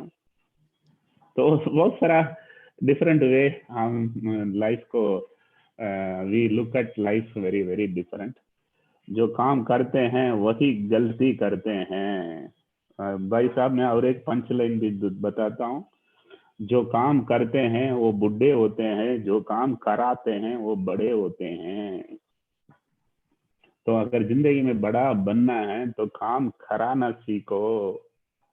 और आप लोग, इतने सारे लोग आजकल पोस्ट ग्रेजुएशन करते वक्त एक अच्छा नौकरी चाहिए, एक मल्टीनेशनल कंपनी में एक अच्छा पोजीशन चाहिए करके बहुत ड्रीम लेके बैठे हैं. जो अच्छा नौकरी में गया है वो उधर की उधर ही रहा है. 4 साल मुझे नौकरी नहीं मिला, मैं एक एम्प्लॉई का एलिजिबिलिटी भी नहीं दिखाई दिया लोगों को नजर में. आज मैं एक सीईओ अपॉइंट कर चुका हूं जिसका पगार 3.5 करोड़ है. I want all of you to understand, life, job, business, life, job, business, all the three are marathon race, not 100-meter dash. You have to have stamina, you have to have patience, you have to keep persuading. Thank you, ladies and gentlemen. I hope I have energized all of you. And YouTube में मेरा story बहुत है, आप लोग doctor Velumani thyro care करके search करिएगा. You will hear and you can hear it with your family, क्योंकि बहुत सारा डैडी मम्मी भी बहुत गलतियां करते हैं, उसमें बहुत सारा भाषण में समझा चुका हूँ. You will enjoy. I have talked in Hindi, Tamil and English and combinations of this language. Wish you all a great journey. Is there anything else you people want to say or ask? Sir, if you could wait for 3 to 4 minutes. Yes. तो before the vote of thanks, I just want to say कि आपने मेरे को बहुत problem में डाल दिया है. जी हाँ. There is nothing I can say now that can top anything that you have said. Right. And दूसरी चीज ये, ऐसा बहुत कम होता है that by the time a session ends, the number of people watching are double than when the session started. And we are getting so many requests कि इतनी जल्दी क्यों सेशन रैप अप कर रहे हो, अभी सर को बोलो थोड़ी देर और रुकें. Right. Or to come again, but on behalf of all of us and very sincerely, आपने जगा दिया है हमें. And थोड़े लोगों को जगाया, थोड़े लोगों को डराया, थोड़े लोगों को भगाया. तो ये तीनों चीज जब भी मैं भाषण देता हूँ लोग हिल जाते हैं, क्योंकि ये कॉलेज प्रोफेसर का थियरी क्लास नहीं है. जो सचमुच गरीबी देख चुका है, जो पिरामिड इकोनॉमी ऑफ पिरामिड में 10 स्लाइस में बॉटम स्लाइस में था, अभी वो टॉप मोस्ट स्लाइस में आया है. लेकिन आपको अभी भी बताता हूँ, जो टॉप मोस्ट स्लाइस में मैं हूँ वो भी एक पिरामिड है, उसमें भी 10 स्लाइस में देख रहा हूँ, क्योंकि अंबानी तो उस 10 स्लाइस में ऊपर वाला स्लाइस में बैठा है. तो ऐसा नहीं है कि मैं अंबानी होनी चाहिए, लेकिन मैं नहीं सोचता हूँ कि वो मुझसे नहीं हो पाएगा. तो 62, if I am left 20 years, I will be there. ना मैं कुछ जल्दी में हूँ, मैं तो मेरा ही धुन में, मेरा ही स्पीड में, मेरा ही फिलॉसफी में, और किसी को दिखाने के लिए मैं नहीं कर रहा हूँ, मेरा ही तसल्ली के लिए. तो अगर मैं टाटा का याद दुनिया को इसलिए होता है, जब टाटा चले जाते हैं करोड़ों लोग बहुत चिंतित होते हैं, आंसू बहलाते हैं, इसीलिए कि सबका रोटी का उसने बनाया है। तो हर एंटरप्रेन्योर को सक्सेस जितनी परिवार को उसका रोटी मिलता है उसके हिसाब से ही होता है। तो मैं चाहता हूं और भी एक जो जीरो हो सकता है तो करनी चाहिए। तो आप लोग भी कुछ 30 साल 35 उम्र होने तक कहीं ना कहीं नौकरी करो, किसी को पहला धनवान बनाओ। अगर कोई आपकी वजह से धनवान बन ही गया तो उसके बाद आप खुद धनवान बन सकते हो। अगर आपकी वजह से वो धनवान नहीं बना लेकिन आपको लग रहा है कि आपकी वजह से ही वो धनवान बना, तो आप गड्ढर में गिर जाएंगे। जरा असेसमेंट सही करो, सावधानी भी समझाता हूँ, अपॉर्चुनिटी भी बताता हूँ। Life is suppose to be risked, please risk. Thank you so much, sir. If you could wait 2 minutes, I think the PlaceCom has something.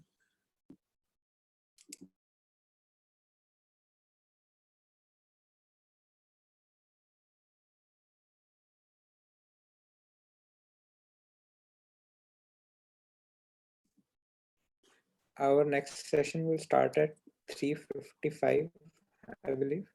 Should be.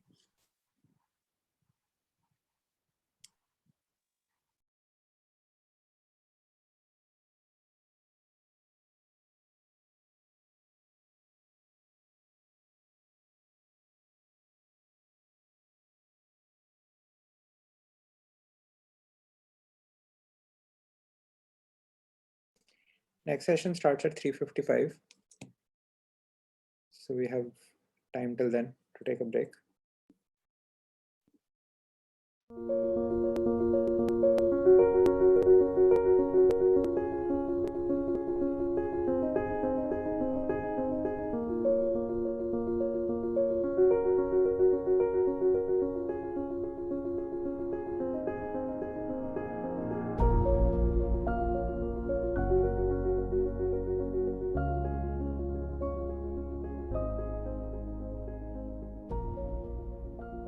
My impression is that this is the first program of its kind in India.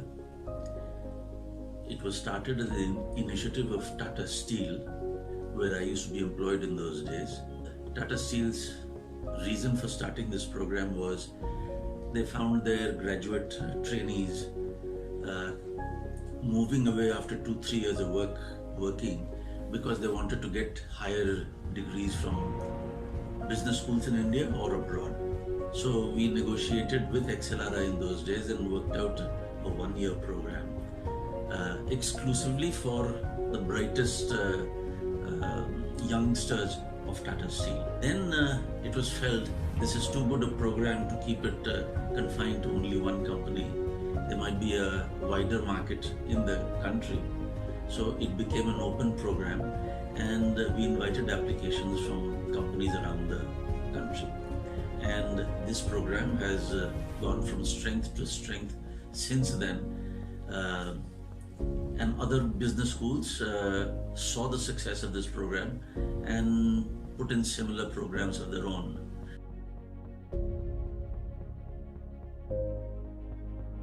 Learning at XLRI is different from the way learning happens elsewhere. One reason is because of the use of cases. We use cases to relate academic concepts with industry application. Another thing we do is to extensively use numerical examples. Numbers are used to help students think in practical terms.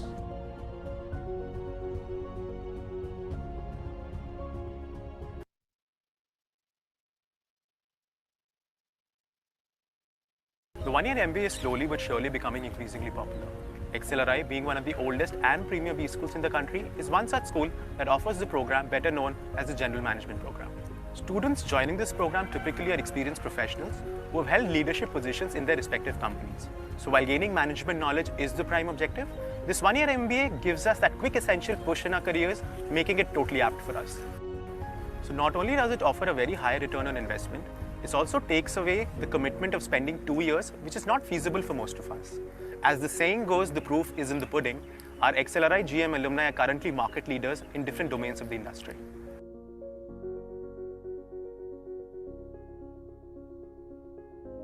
Doing an MBA had always been an aspiration and goal for me. As soon as I started working after my engineering, I had a rather fast-paced career that involved frequent traveling.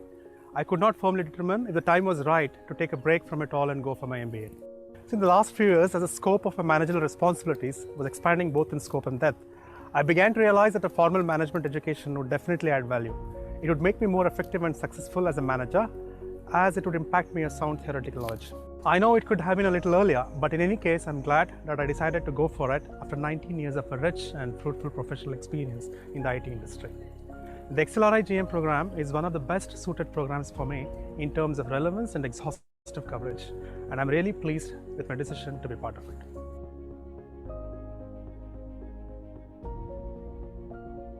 With an experience of over 10 years in the industry across multiple domains, cultures, and geographies, I felt I'd hit a ceiling in my career. I wanted to get into a role which would go beyond technical project management and create a direct impact for business. At Excel, I've had the opportunity to gather and grow my business acumen tremendously through the prestigious faculty and the extremely learned peers. Above all, the esteemed Excel brand has given me the platform to start my second innings in the career with a role in strategy consulting.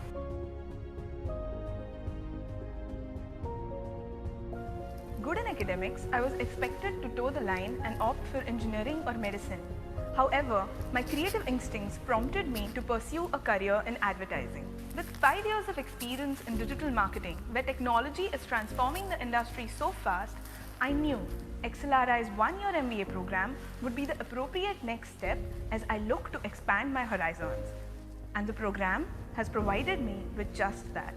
It's the right launchpad which will give me a 360-degree exposure to multiple domains while molding me aptly to become a well-rounded manager ready to take on the industry.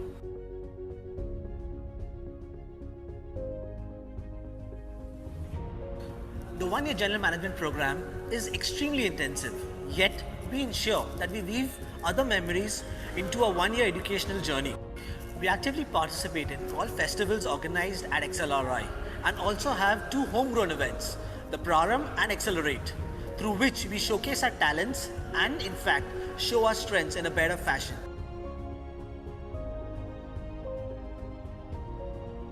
Living in a city like Kolkata, I was always fascinated by the huge street markets there, and I realized that every city does not have access to them. It was that moment when I first cultivated the idea of street shopping across India and I started my entrepreneurial journey. I strongly believe that GM program is going to help me gain skills which is required for an entrepreneur, and here I got opportunity to interact with a lot of working professionals.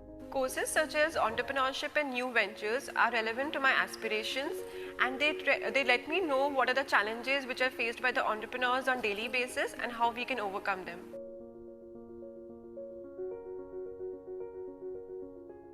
The program has had transformational effects on our past students who are now leading corporates at a very senior management levels, and I'm very glad they are doing so. So I believe the general management program is one of the excellent programs which is provided for the working executives in this country.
Just to check if I'm audible clearly. Yes. Perfect.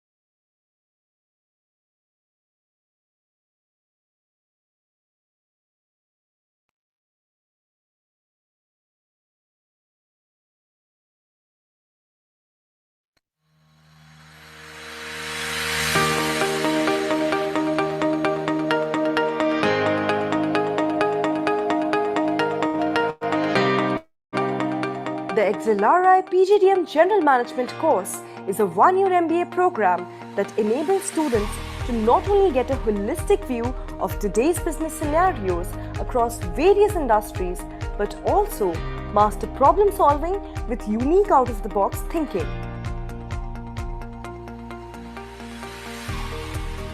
There are a lot of MBA programs across the country, yet this one is different. Why, you ask? Well, to start with, there is a prerequisite of at least 5 years of work experience. That means students from various walks of life as well as industries study under one roof, taking diversity and knowledge sharing to a whole new level. The highlights of this 1 year spent in XLRI includes a massive amount of growth in terms of extensive learning, personality development, sharing with peers, and not to forget, lots and lots of fun.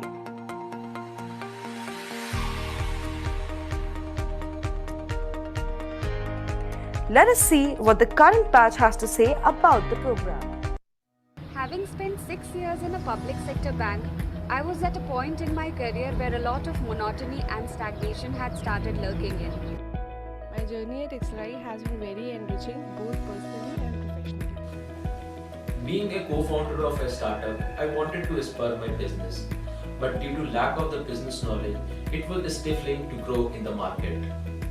I joined the GM program offered by XLRI to break the monotony in my professional life. The academic rigor and the professional enhancement of the PGDM GM program bears no repeating. That was the very reason I joined this program.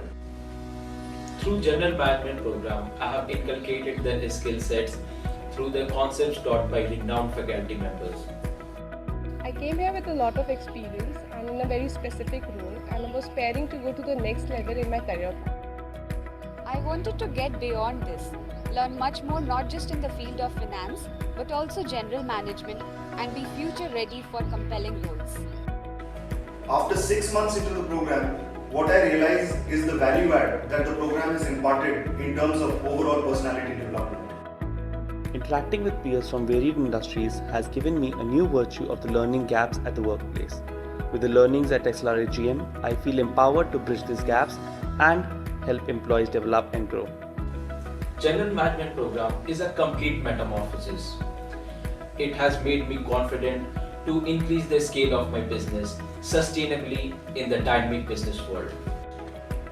From the sports and games organized by the sports committee to the culturally enriching events organized by the cultural committee, and well, this video shot, directed, packaged and presented by the brand committee. All these committees are professionally managed student committees, students of the PGDM GM batch. The GMP course might have changed your sleeping habit, but it opens up possibilities for you that you might have not even considered. General Management program at XLRI provides me just the right platform for that. Additionally, outside classroom learning from business leadership interaction, peer-to-peer learning and startup incubation cell was a mind-boggling experience. So, the holistic development of the business leaders of tomorrow happens between classrooms, between lectures and between study discussions too.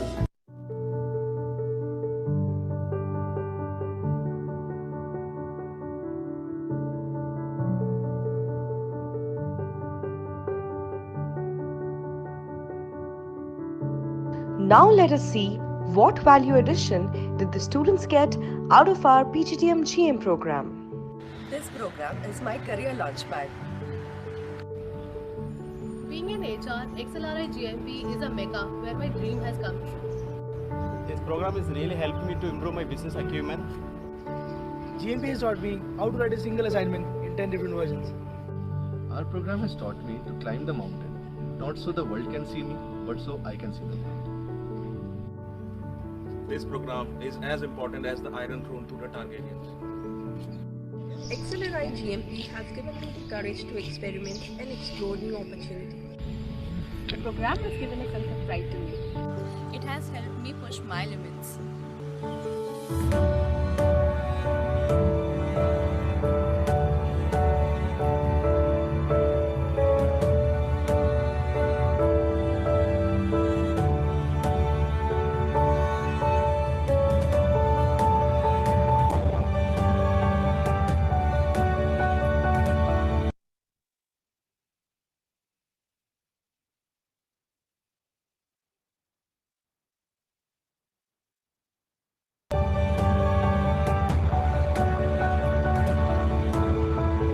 So yes, this is us. We are the future XLRI GM Mafia. And we will continue the legacy. Thank you and have a great day.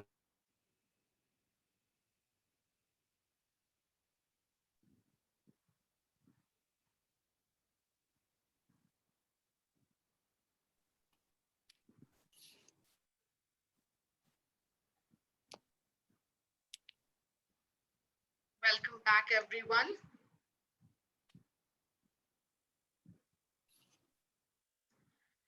In the last leg of our stellar event of Ingenium, we now welcome one of the top entrepreneurs of India, Mrs. Swati Bhargav, and our student moderators are here today, Somen Das Roy and Surbhi Gupta. So Ayush and I are handing over to you both. Thank you, Shilpi and Ayush. It has been an eventful day this far, and it is about to turn further enriching as we get ready to welcome our next and final panelist for the day, Mrs. Swati Bhargava. Karam karo. Hi everyone, great to be with you here. Hi Swati, how are you? Very well, thank you. Hope you're all well. Yes. Would you like to continue with the introduction? Yeah, sure. If you want to say something, you can. I didn't know it, so I maybe I interrupted you. No, it's okay. We just found something very interesting about you, so we thought of introducing you by that. Okay, sure, go for it. In one of your interviews, you said, "Karam karo, phal ki chinta mat karo," is a mantra that you go by, and we found it really interesting that someone who is following her heart, her passion, and not looking at what she's getting at the end, and yet you are so successful. Fortune 40 under 40 and global chair of H2 India. You are recognized among top 10 women entrepreneurs in India and are also an acclaimed social media influencer. CEO of pouringpounds.com in UK, Zobucks in Singapore, and Cash Karo and Earn Karo in India. And on top of that, Cash Karo is the first cashback site to receive VC funding in India. That is why I want to welcome you, Swati, because you have opened up a lot of dreams for people of India by giving them free cashbacks. Thank you so much. That's very kind of you. And actually, that is the best introduction, because more than me, it's about, if people are enjoying the cashback that we're giving them, then it means we're creating real value. And that is amazing. So that's what keeps us going as well. Okay, Swati, so before we get on with the questions, would you please like to tell us a bit more about yourself and Cash Karo? Yeah, sure. It's one of my favorite topics to talk about, Cash Karo. So, I'll tell you a little bit about myself first. So, I grew up in a small place called Ambala in the north of India, some of you might know. And growing up, nobody from Ambala had ever gone abroad to study or had worked abroad. So, none of us had ever thought कि मैं भी कुछ ऐसा करूँगी या कुछ अलग करूँगी. So, I grew up in a very, very simple way with a very humble family, very caring, of course. And I got 100 on 100 in my maths, and I topped the state of Haryana. And I remember at that time, my dad was reading the newspaper and he came across this advertisement for Singapore Airlines. And we said, should we apply for it? And then I was like, yaar, hoga to nahi, because Bombay, Delhi, badi jagahon se log apply karenge. Unhone Olympiad kiya hai, kya kiya hai, maine to aisa kuch nahi kiya. So, should I really apply? But then a part of me just wanted to kind of know where I stand, even at a national level. I just wasn't afraid to find out, and I wanted to. So we applied for it, and then I got through different rounds, went for interviews too. I remember at the Moria Hotel, it was the first time we had ever been to that hotel. So I still it's vivid in my mind. Anyways, I was fortunate I got that scholarship. There were 25 people in India who got that. And then I went to study in Singapore. After that, I applied to LSE, Oxford, a few UK colleges. I got into all of them, and then LSE actually gave me 80% scholarship. So that kind of sealed the deal on why I should go to LSE between LSE and Oxford. And anyways, I wanted to do mathematics and economics, and LSE is famous for that. So that was good. And then after LSE, while I was in college, I started looking at investment banking, because when you go to LSE, investment banking sort of hits you from all sides, because Goldman Goldman के posters लगे हैं हर जगह, JP Morgan के हैं, they're coming on campus to recruit, and I'm just thinking कि यार ये क्या है investment banking, क्योंकि सब लोग इसके पीछे पीछे जा रहे हैं, तो मैं भी चली गई उसके पीछे basically. And then I went for my internship. I got some Easter internship के बाद second year में I got some internship के बाद I got a final placement offer. So I joined Goldman Sachs in London right after my college, and I worked there for 5 years. I did investment banking. सुबह 8 बजे से लेके रात को 12 बजे 1 बजे every day, weekends, weekdays, मतलब there was no end to it. So after doing it for 5 years, I thought इतना काम करना ही है तो क्या मैं कुछ और नहीं कर सकती, you know, because maybe and around that was the time when I got married. I was dating Rohan, and he was actually my flatmate for 3 years. And I know many of you might be flatmates here and dating, and it's always a weird place to start because you always think कि नहीं चला तो बहुत मुश्किल हो जाएगी because you are living together. But you know, sometimes you kind of take that leap of faith and just kind of go for it. So I got married to Rohan, and Rohan has always wanted to be an entrepreneur. Every weekend after we got married in London, he would be like, अच्छा इस weekend कोई एक coin machine का idea explore करके आते हैं, इस weekend कुछ और करके आते हैं. He always had ideas. And that's when he introduced me to a cashback site in the UK, which we both started using. And I really liked it. I was like, what is this site? It gives you money back for shopping. I mean, I'm shopping at Amazon, hamesha ki tarah, but I'm getting money back. What is this thing? And that's kind of what got us into cashback as a scope, as a sector, so to speak. And we started off in the UK, and that's when we expanded to India as well, because we knew India mein the market is good, and you know, people will like the idea of earning money back. So what we do, I'll just give you quick context before we go into other stuff. So Cash Karo is a cashback app. So that means कि every time you shop online, अगर आप Amazon, Myntra, Ajio किसी भी site पे shop कर रहे हैं, आपको पहले कैश करो पे आना है और कैश करो से इन साइट्स पे जाना है. ऐसे करके आप जो भी शॉपिंग करेंगे, you will get cashback on that from our side. So कई लोग हमसे पूछते हैं कि ये कैशबैक कहाँ से आता है, like what is your business model. So basically what's happening is that when you go to all these sites via CashKaro, we get paid commission from them for every transaction that we are driving, because we are in the business of performance marketing, and उस commission में से हम आपको cashback देते हैं. So it's very simple. It's not a fraud. It's not a scam. It's not like ये पैसा कहाँ से आ रहा है. You are going via us. We are getting commission for that. उसमें से हम आपको cashback दे रहे हैं.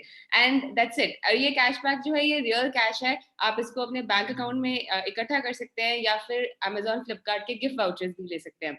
So it's pretty simple to use. And once you get the app, you see जैसे आजकल sales चल रही हैं, हर sale के ऊपर you get extra cashback. So that's what we are all about. That you get more on your shopping. You get more हमेशा with cash करो. That's what we say. So the way you were actually answering the questions, you were actually, I mean, as if it was feeling that you are reliving those moments that you had passed on. Yeah, and at that, in fact, eliminated a lot of questions from my end, because Sure. I had a couple of questions in that background as well. So, but still, I would like to venture into one question. Any particular incidents that you have from the London School of Economics or in Goldman Sachs that you would like to share with us that has helped you into achieving furthermore or reach the distance that you have reached this far? I think that when I was in LSE and even when I was in Goldman, I have not been somebody who has always charted out my life. Like I when I was in Singapore, I didn't know कि मुझे आगे क्या करना है. When I was in LSE, मुझे नहीं पता था कि मुझे आगे क्या करना है. लेकिन I've always believed that whatever we do, we should do it well. And that has sort of helped me a lot through this entire journey. The other day, in fact, I put an Instagram video also just on this topic to say that if a thing is worth doing, it's worth doing well. Because if you do well at this stage, it helps you, set up well for the next stage. So that was the one thing that I followed in LSE and Goldman both. The second thing was that I always did more than I had gone there for. And I think that gave me the full experience. So when I was in LSE, I wasn't only studying. I was chairman of Business Society, which was the largest society on campus. And LSE has people from 170 countries के students वहाँ पे आते हैं. So you really get the feel of the place. And this is true for every college, So you are leading Ingenium. This will give you a lot more experience compared to if you don't do such activities in college. So I would say that one should be very active in extracurriculars. It really does build you in a different way. And even when I was in Goldman, I would of course do my job, but then I was also part of like this network and that network, and doing those things, just interacting with others. I feel that's always helped me. Yeah, little things that makes up the whole. Yeah. Okay. So going to the next question, I mean, you started with pouring pounds and then you turned towards the Indian market where you started Cash Karo. So is there any business model difference between Cash Karo and pouring pounds, or are they, I mean, the same thing?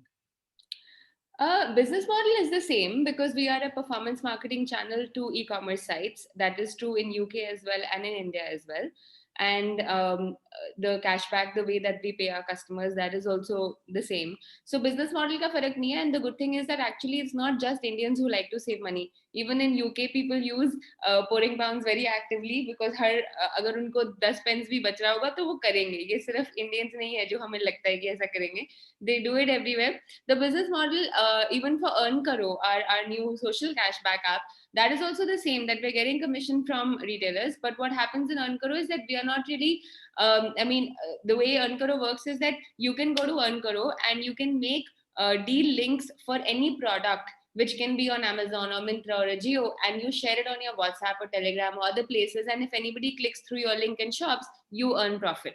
So it is a way for you to earn money by sending recommendations to people, sharing deals with others. But the heart of the business model is the same everywhere. That is based on the commissions. By the way, all of you who are on Instagram, any of you who want, you can connect with me on @SwatiDB. I post a lot of stuff about different things. So we'll probably cover some of that today. Yeah. Certainly, most certainly. Yes, Swati.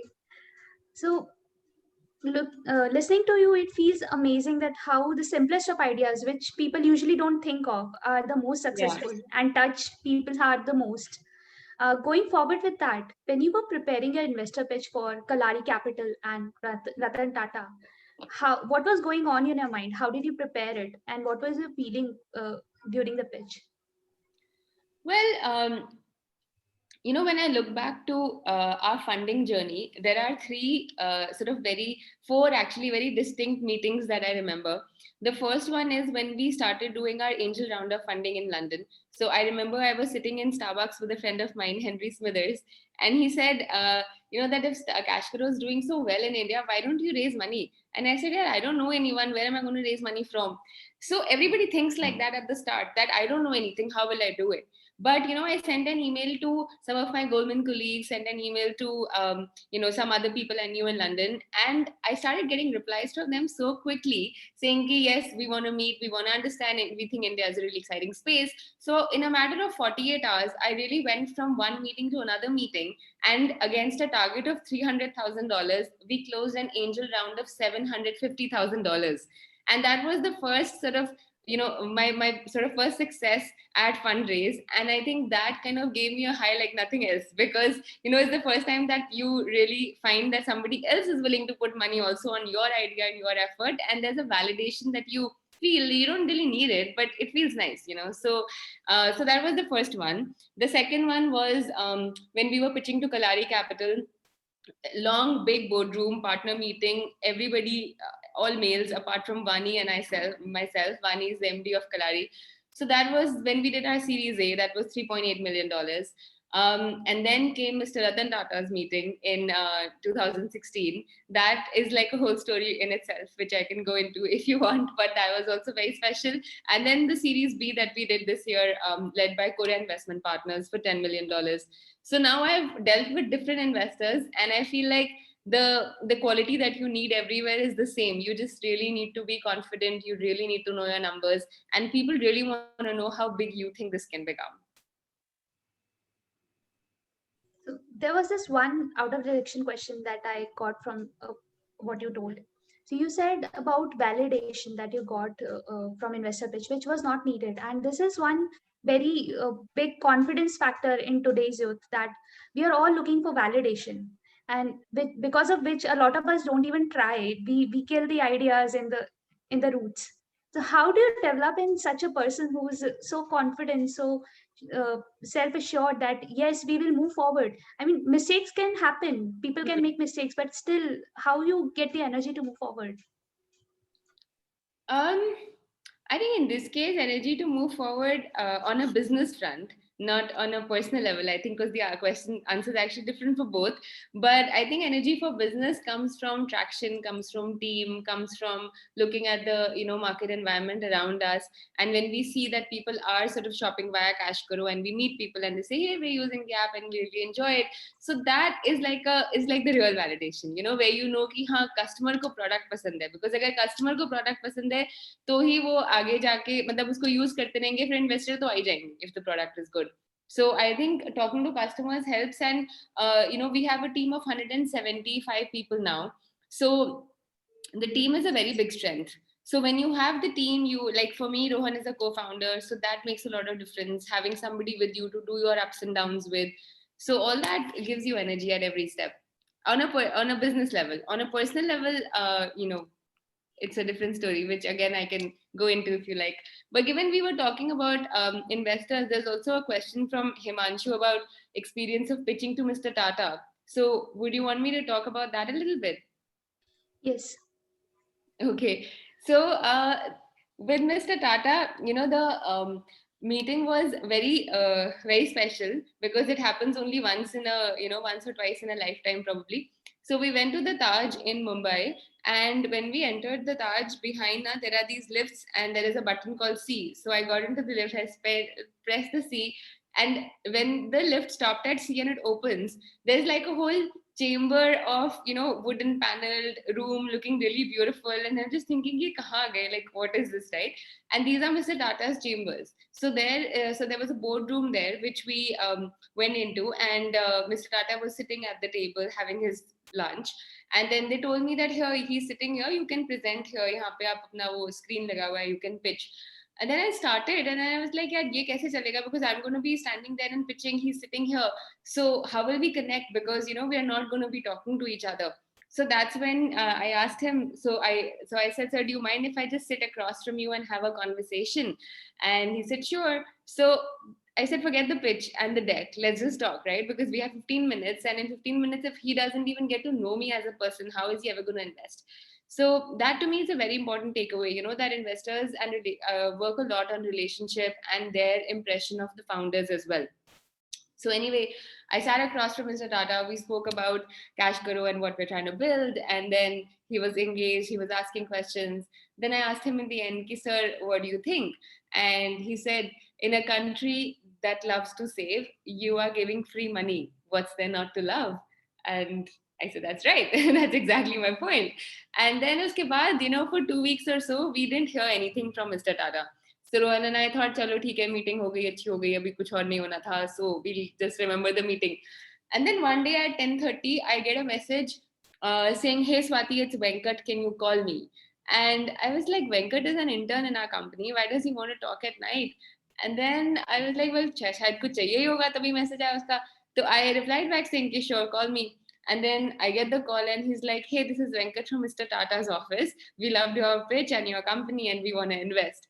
And I was just so shocked and so surprised. It was like a big, big milestone for us at Kashkaro, and because Mr. Tata has an incredible, seal of trust that comes with his name. So I said, are you very sure? Because if you are, I'm going to get really happy. Then I don't want you to tell me tomorrow कि अभी docs नहीं है, ये नहीं है, वो नहीं, अभी बता दो, सोचना है तो सोच लो. He said, no, we are in for sure. So I said, great.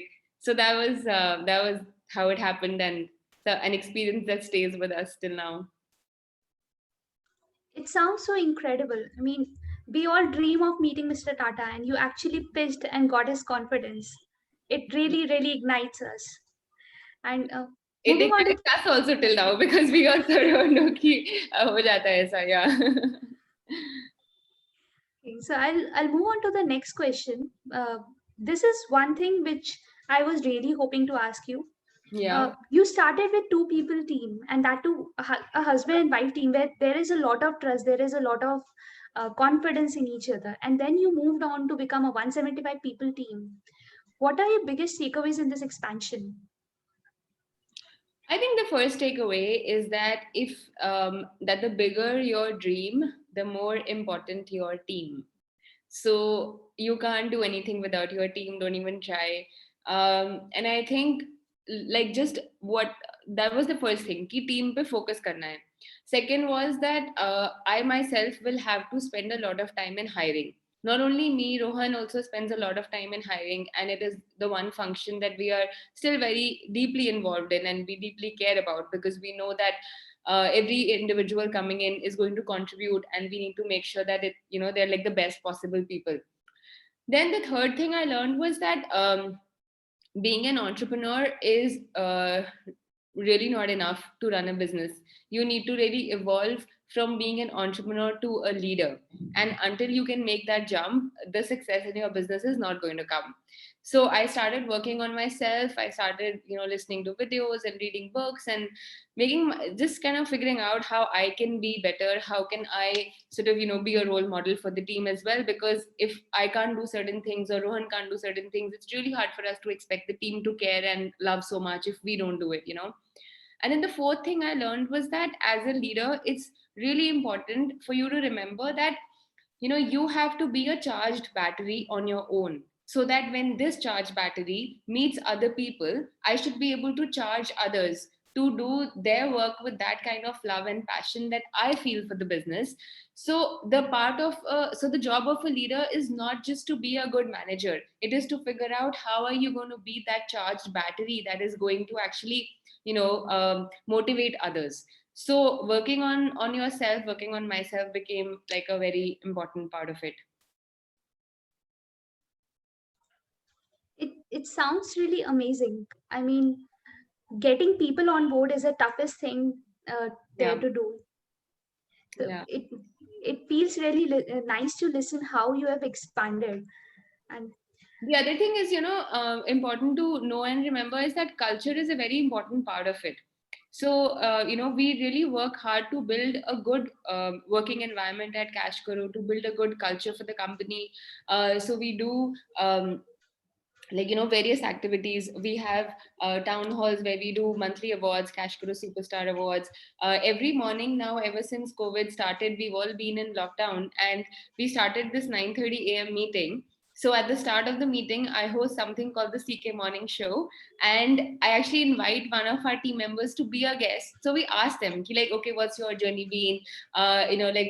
What makes you good at your job? What's your message to the team? If the sales are going on, you say something that will motivate them, rather than me saying it every day, even though I also say it, but others also say it. And listening to each other and listening to the peer stories, that actually motivates people like anything. And they really enjoy it also, because it's a break, right? Otherwise, subah I will be like, okay, what's your number? So I don't like that. I like to ask how you are before I ask what is your number. And to me, that makes a lot of difference, because that is how you know that you care for that individual. We'll figure out if we are all fine, we will make the business work anyway. So I think that kind of evolution of Cashkaro culture has happened, during COVID time, which has helped us a lot. It's not easy, to have 180 people there on video call every morning, and to figure out how are you going to engage them? How are they going to be like, yaar, ab subah fir video on karna padega. So ye sab, matlab, how do you get people to feel ki nahi, acha hai, fun hai, effort lagta hai uske andar.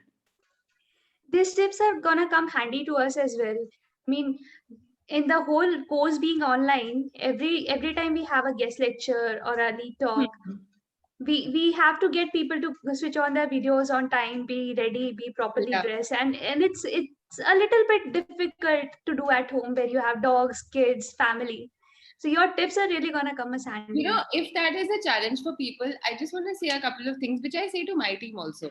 And I say that, look, when it comes to switching on your video in the morning, remember one thing, that everybody knows you're home. It's okay अगर आपके आसपास कोई है, कोई dog है, कोई person है, कोई खाना है, पीछे बेड दिख रहा है, पीछे चीजें दिख रही हैं, आप बैठे हुए और पीछे से कोई जा रहा है. It's okay. Because remember, the house belonged to all these people. When you would leave and go to your college or go to your office, ये उन्हीं का घर था पहला. तो now that you are back home, या आप expect नहीं कर सकते कि आप लोग सब घर खाली करो क्योंकि मेरी क्लास है या मेरा ऑफिस चल रहा है. It doesn't work like that, and that's okay. So I also tell people कि ठीक है यार कोई. So when I am actually there in my team meeting, I often don't put any background. I'm like, हाँ है तो है, पीछे कोई आ रहा है तो आया है, तो क्या है, मैं काम कर रही हूँ ना इधर, मैं देख रही हूँ. So that's it, right? So that is number one. The second thing is that, don't be so conscious. There are lots of people who get really conscious कि नहीं आज मैं वीडियो ऑन नहीं करूँगी, मेरे बाल ठीक नहीं लग रहे, या फिर मेरा आज ये है, मेरा आज वो है. But firstly, I can tell you कि video पे ज़्यादा पता नहीं लगता है. अगर आप अपने shower भी नहीं लिया है ना, we cannot tell on video. You just wear a t-shirt, and as long as you look attentive and you care for what you're doing, that's really all that somebody else is asking for, because the other person is also taking the effort of switching on that video, right? So they want to see somebody. They don't want to see a black screen and be the only joke in town कि यार बस मैं ही हूँ और तो कोई है ही नहीं यहाँ पे video पे. So इसलिए, you know, don't worry about it so much. And many of us have actually, like because of COVID, like I have not been to the salon for 7 months now, and I used to go every week. So, but that's okay. I can also be like, nahi yaar, you know what, my eyebrows are not looking good today, but you will be like, theek lag rahi hai, I can't tell the difference. I will be like, yeah. So now either I can keep obsessing over it, or I can just get over it, and I've just got over it. It's fine, I'm okay. And that comes down to saying, are you kind to yourself? Are you going to be self-critical all the time? Can you let yourself be? Because if you can, then you don't need to worry about all this. You don't need others to say, oh, you look so beautiful in the morning. They want your presence. They want your smile. They also want interaction. They don't care whether your hair is straight or curly today. It's okay. So I think people have to just kind of get over that. And then, you know, life will become easier. As much as you have given us a lot of confidence to come on the morning video, you have revealed some of our secrets of not taking a shower and not going to salon. क्योंकि सब लोग यही करते हैं. It's okay, but that's why I'm telling you कि you're not alone. So इसलिए आप कर लो अपना video और सब उसी boat में हैं. But at such a young age, and you have become a CEO of 2 successful ventures, Cash Karo and Earn Karo. How do you feel about it? What kind of feeling it gives you? Lot of responsibility, lot of pressure. When we were less, sorry, I'm just gonna get my charger, so I'm just working with it.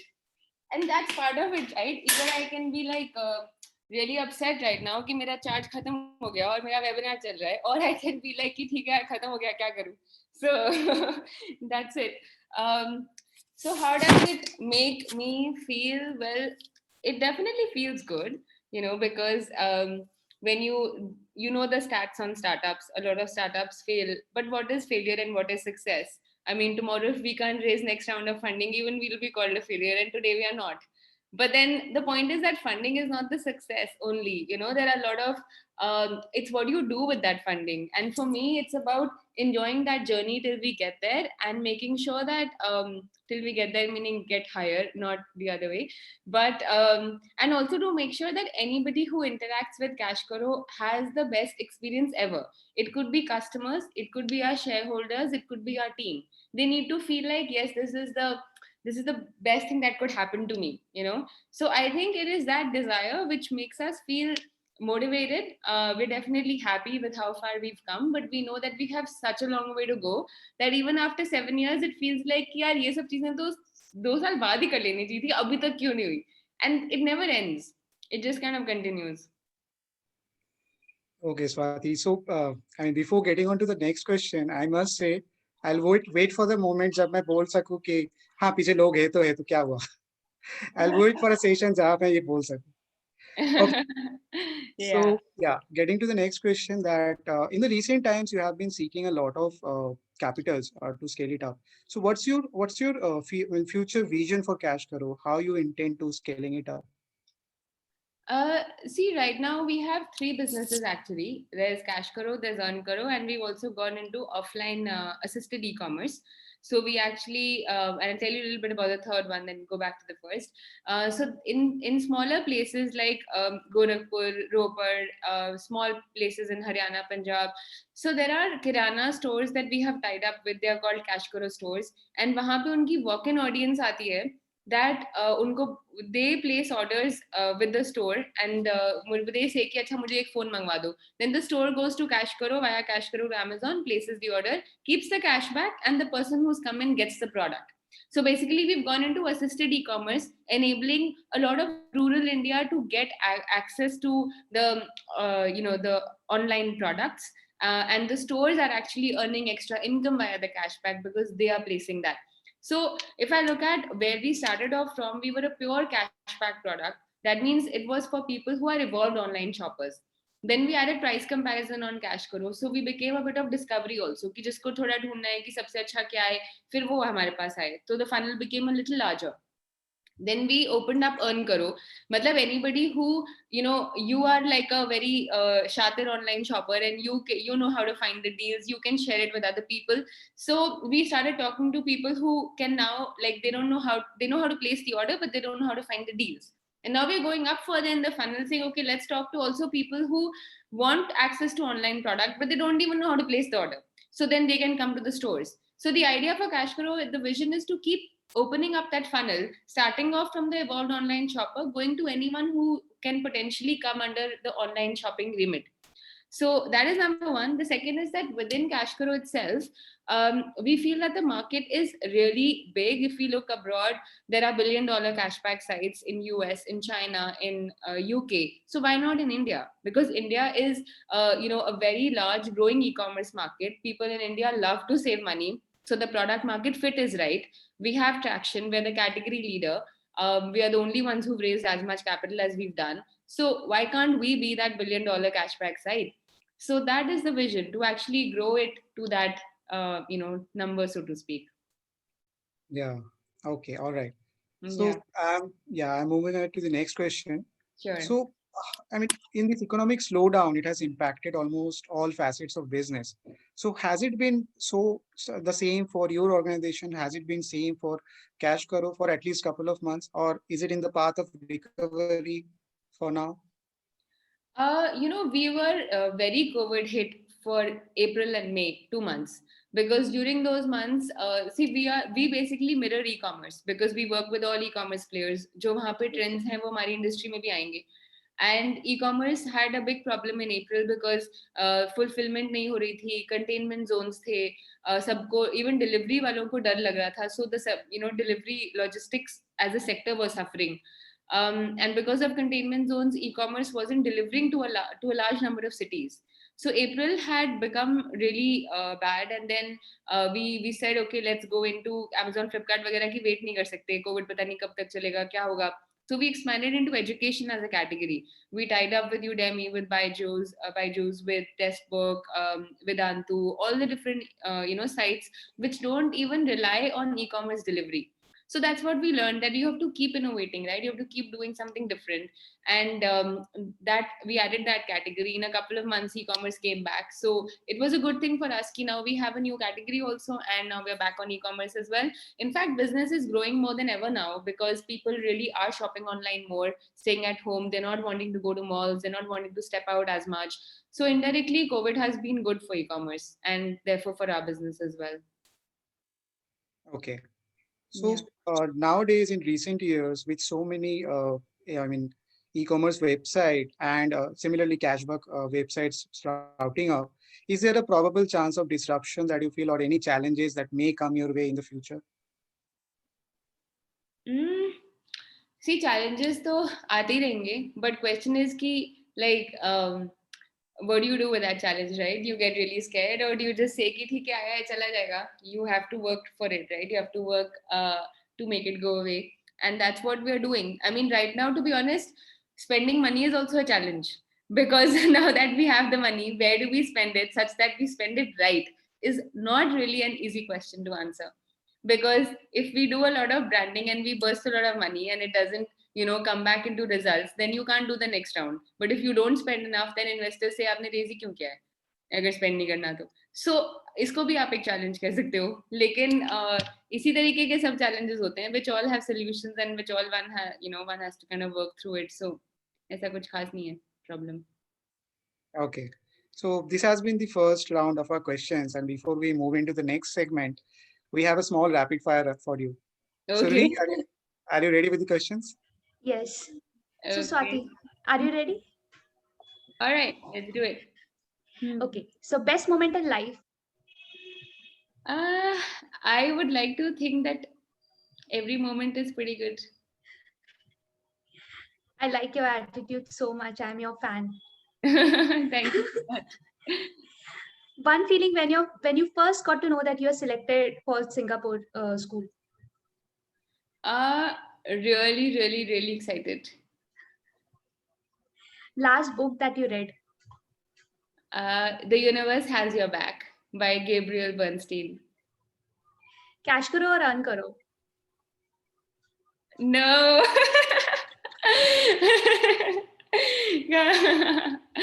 Yeah, cash karo to earn karo. Nice. Your Yeah. pick of technology for the future. Video. Everything video. Favorite social media platform. Instagram. Something that no college education can teach you. How to take care of your health. But very important. Please do it. Your definition of success. Happiness. One question you don't want to be asked.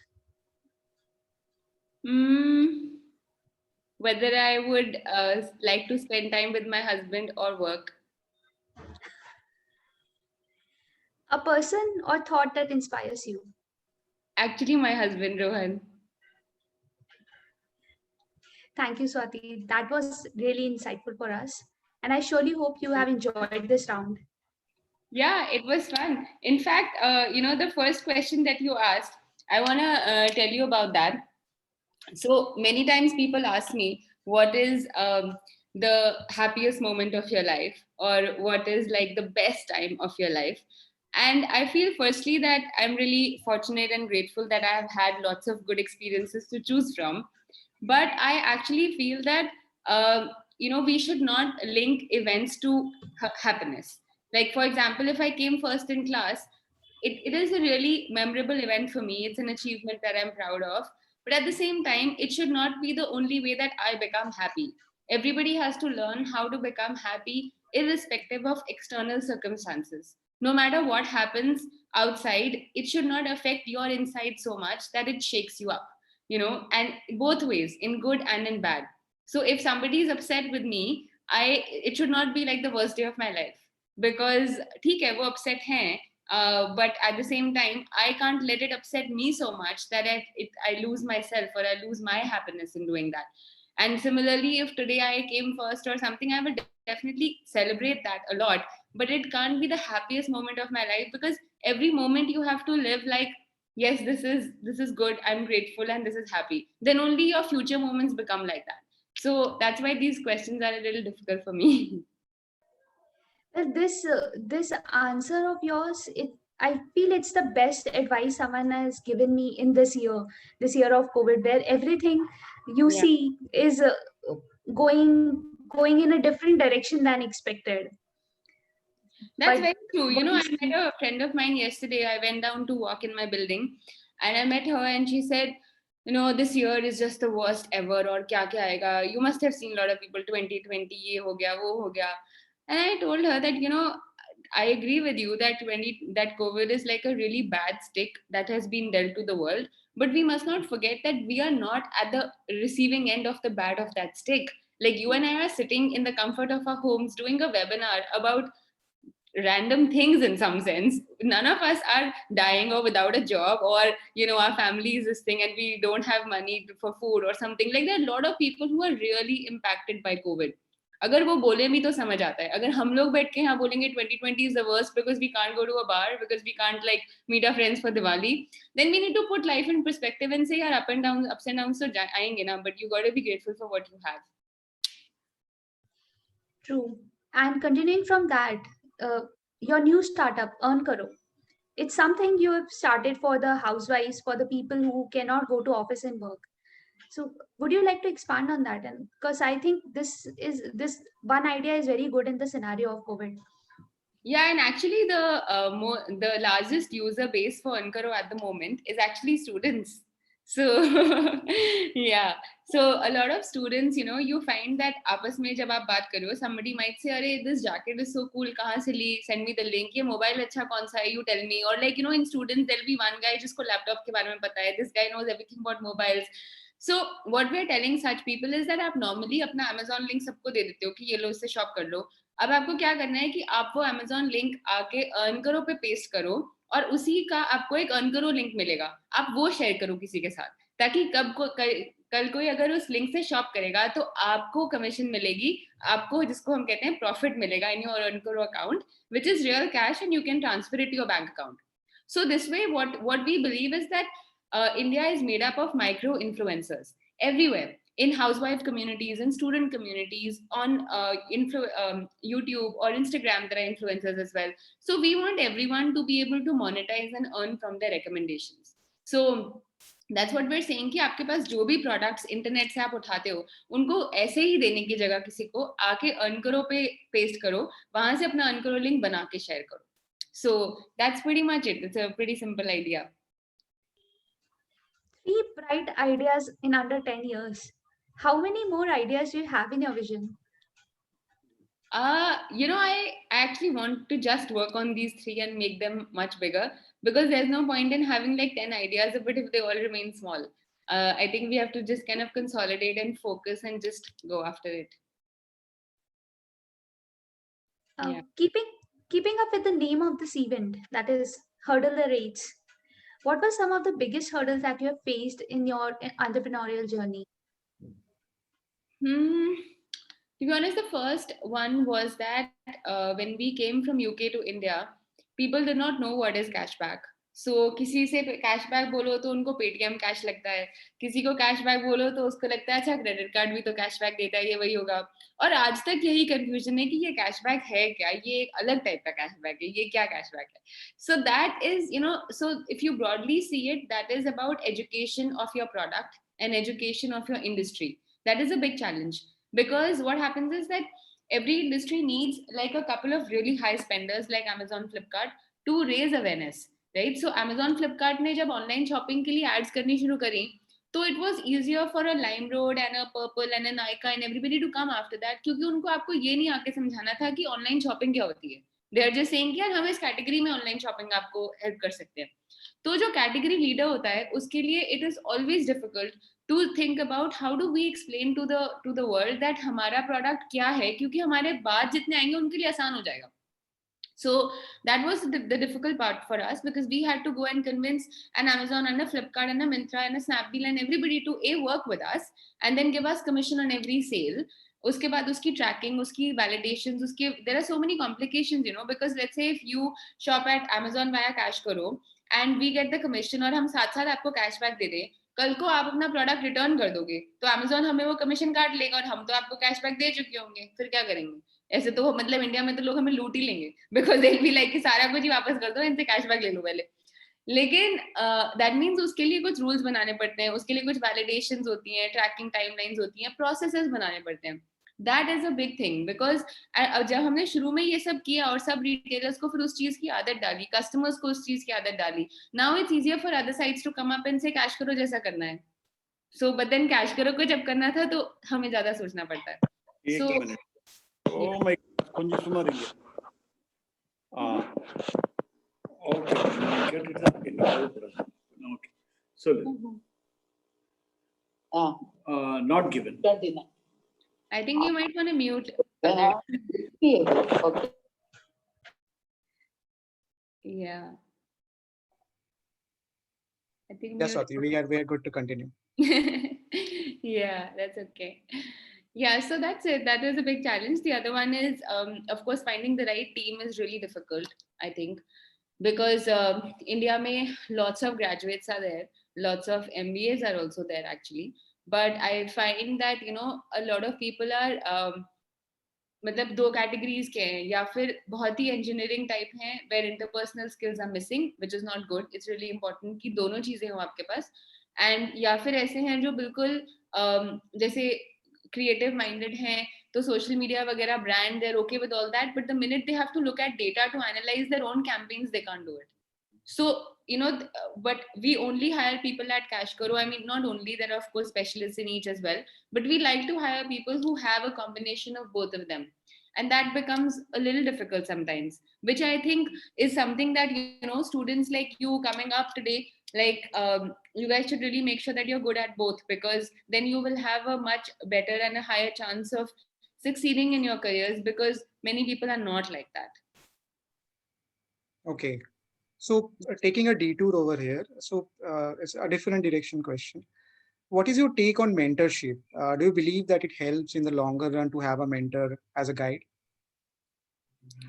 Definitely. I mean, there is no harm whatsoever of having somebody guide you, of having somebody around who can, be there for you. I think it really depends on what is your expectation from the mentor, what is it that they are, willing to commit in terms of time. I have actually not had a full-time mentor ever. What I have found is that instead of mentor, I mean, dono cheezein honi chahiye actually, but one is mentor, the other is actually a network of people who can support you. So, for example, we have this organization called H2, which is all like Series A plus companies in tech and digital are a part of it, and I'm co-chair for that in India.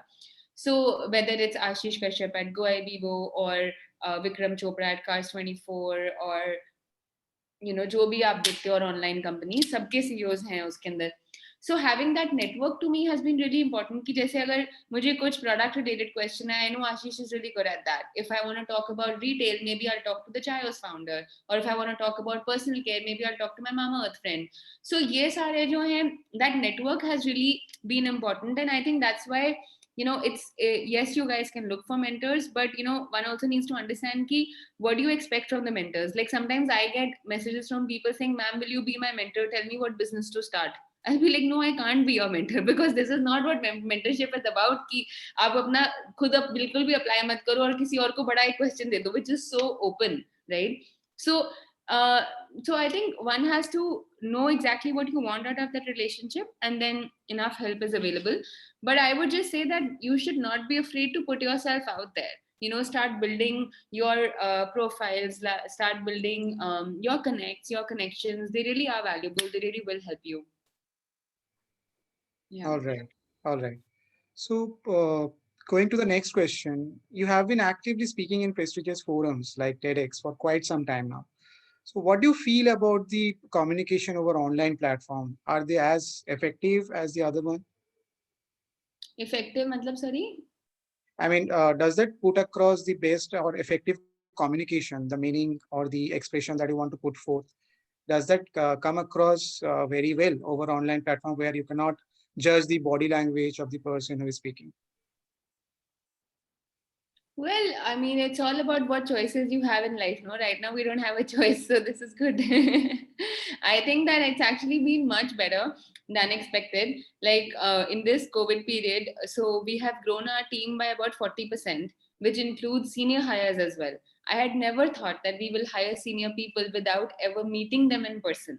But now that we do videos with them every day, it just feels like theek hai, jaan gaye ek dusre ko, it's fine. Of course, nothing like going to office and interacting, and similarly in events also, nothing like going there in person. But I think online has been good, and it's really enabled me actually to do a lot more. Like pehle I used to get invites from IIM, from IIT, from maybe your college as well, and different places, but I would not go to a lot of them because it will be so difficult to travel, right? Because then you can't take out so much time for every event.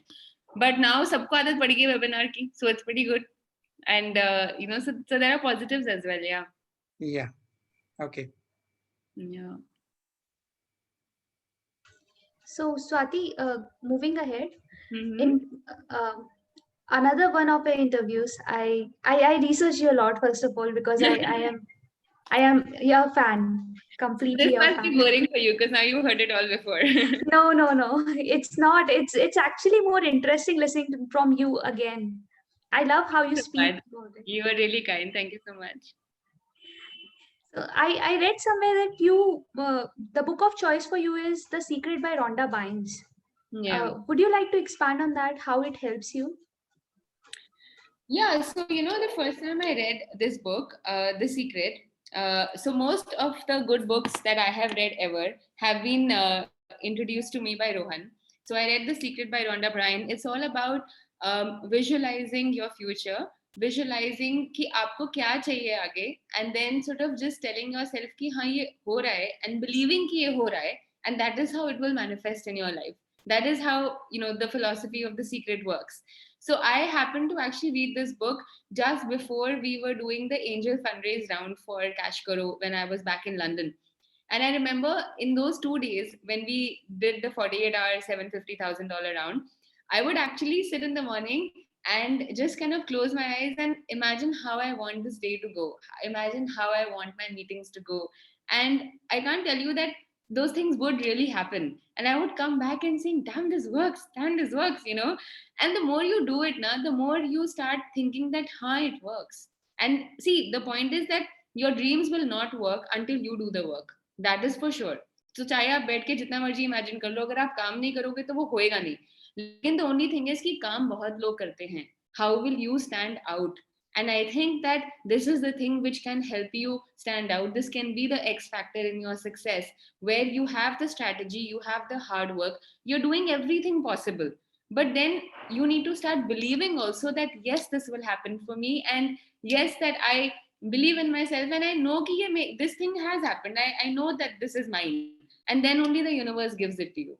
So that is the philosophy of The Secret, which has stayed with me since I read that book. And that's how I try to do my daily routine also. So in the morning when I do my meditation, I try to imagine how do I want my day to go. And I think that visualization always helps. Well, it's really nice to hear, and I feel this one tip can help us all to achieve what we want also. And I'm gonna really follow it because you have said it. Definitely, please do. So moving on, you are always so energetic, even when you initially said that you do not want to answer whether you would like to work with your talk to your husband about life or work. But still, you are always energetic. You're always managing your life, and in your Facebook pages, you have had videos dedicated to your family. How do you manage it? I think firstly, honestly, I'm really lucky in that I have a really, supportive family. So both Rohan and I have had their support through this entire journey, and it would have been difficult without that because people are very accommodating to understand कि हम थोड़े ही time के लिए क्यों आ रहे हैं lunch के लिए, हम फटाफट करके क्यों जा रहे हैं, हम certain चीजें क्यों नहीं कर रहे घर पे, या फिर हम इतनी holidays क्यों नहीं लेते compared to others. So I think all these things are small things where family understands your needs and family understands what is driving you and what you need to do for yourself, and they let you be, so that letting you be is really a big thing in life. I've come to see that, and I think that is part of what we owe to our family. Secondly, working with Rohan also has been really fun. हो सकता है आपके college में भी there are people who are thinking about sort of working together as a couple, and you always think will it work out, will it break up, or what will happen. I would say in that case, please think about a couple of things. Like for me and Rohan, I think why it works is because firstly, we both don't have egos. We really do talk to each other very openly, and we don't mind I don't mind if he tells me कि you are doing this, ये सही नहीं है, या फिर ऐसे नहीं ऐसे करते हैं. So I don't mind being corrected and he doesn't mind being corrected between us. So that lack of egos is really it really helps in getting things done. And second, we have a very complementary skill set. So Rohan looks at product and tech. I look at marketing and social media, PR, investors, this sort of stuff. So we both manage our own thing and we let each other do our own domains, give each other space. That's what helps. So I think such relationships actually give you a lot of energy as well. So you have to nurture them such that they become a source of energy as opposed to a source of frustration. And then the second thing is that you have to tell yourself that regardless of how the relationship is, you have to remain fine anyway. So that comes back to the previous point where you cannot let external factors influence you. That is the one thing that one has to learn regardless of whatever you're doing in life. And I think that's why some of when you say that how are you able to be energetic, it's because I always bring back to first principles. I always try to live in gratitude. I always try to sort of come and say, okay, let's just deal with this situation like I am. Like if I'm with you, I should just be happy that I'm talking to you. Why should I need to bring my baggage of what happened before or what will happen after? So I think it's a bit of living in the moment that actually helps you be good. Yeah. All right, Swati. So the next question goes like this. You have been featured in Fortune India magazine as 40 under 40 list of India's brightest young entrepreneurs and professionals. So achieving so many accolades which millions only dream of. So how do you reflect on that journey till now? And how do you want to expand on it? I just have only two thoughts actually when I look at the journey. The first thought is really gratitude that, I'm grateful that all this has happened in my favor. I'm glad that I've definitely worked very, very hard, but I know that not everybody who works hard gets rewarded. So I'm glad that I'm not in that bucket. And secondly, I just feel like we have a really long way to go because Cash Karo can be really big. There are so many online shoppers in India. There are so many people who can benefit from our free service, who can benefit from our free cashback. But why don't they know about us? Why don't they know us? So there is so much more we can do in this domain. So we have a long way to go. And I hope all of you will download the Cash Karo app and help us get closer to that dream as well by actually earning yourself some cash back.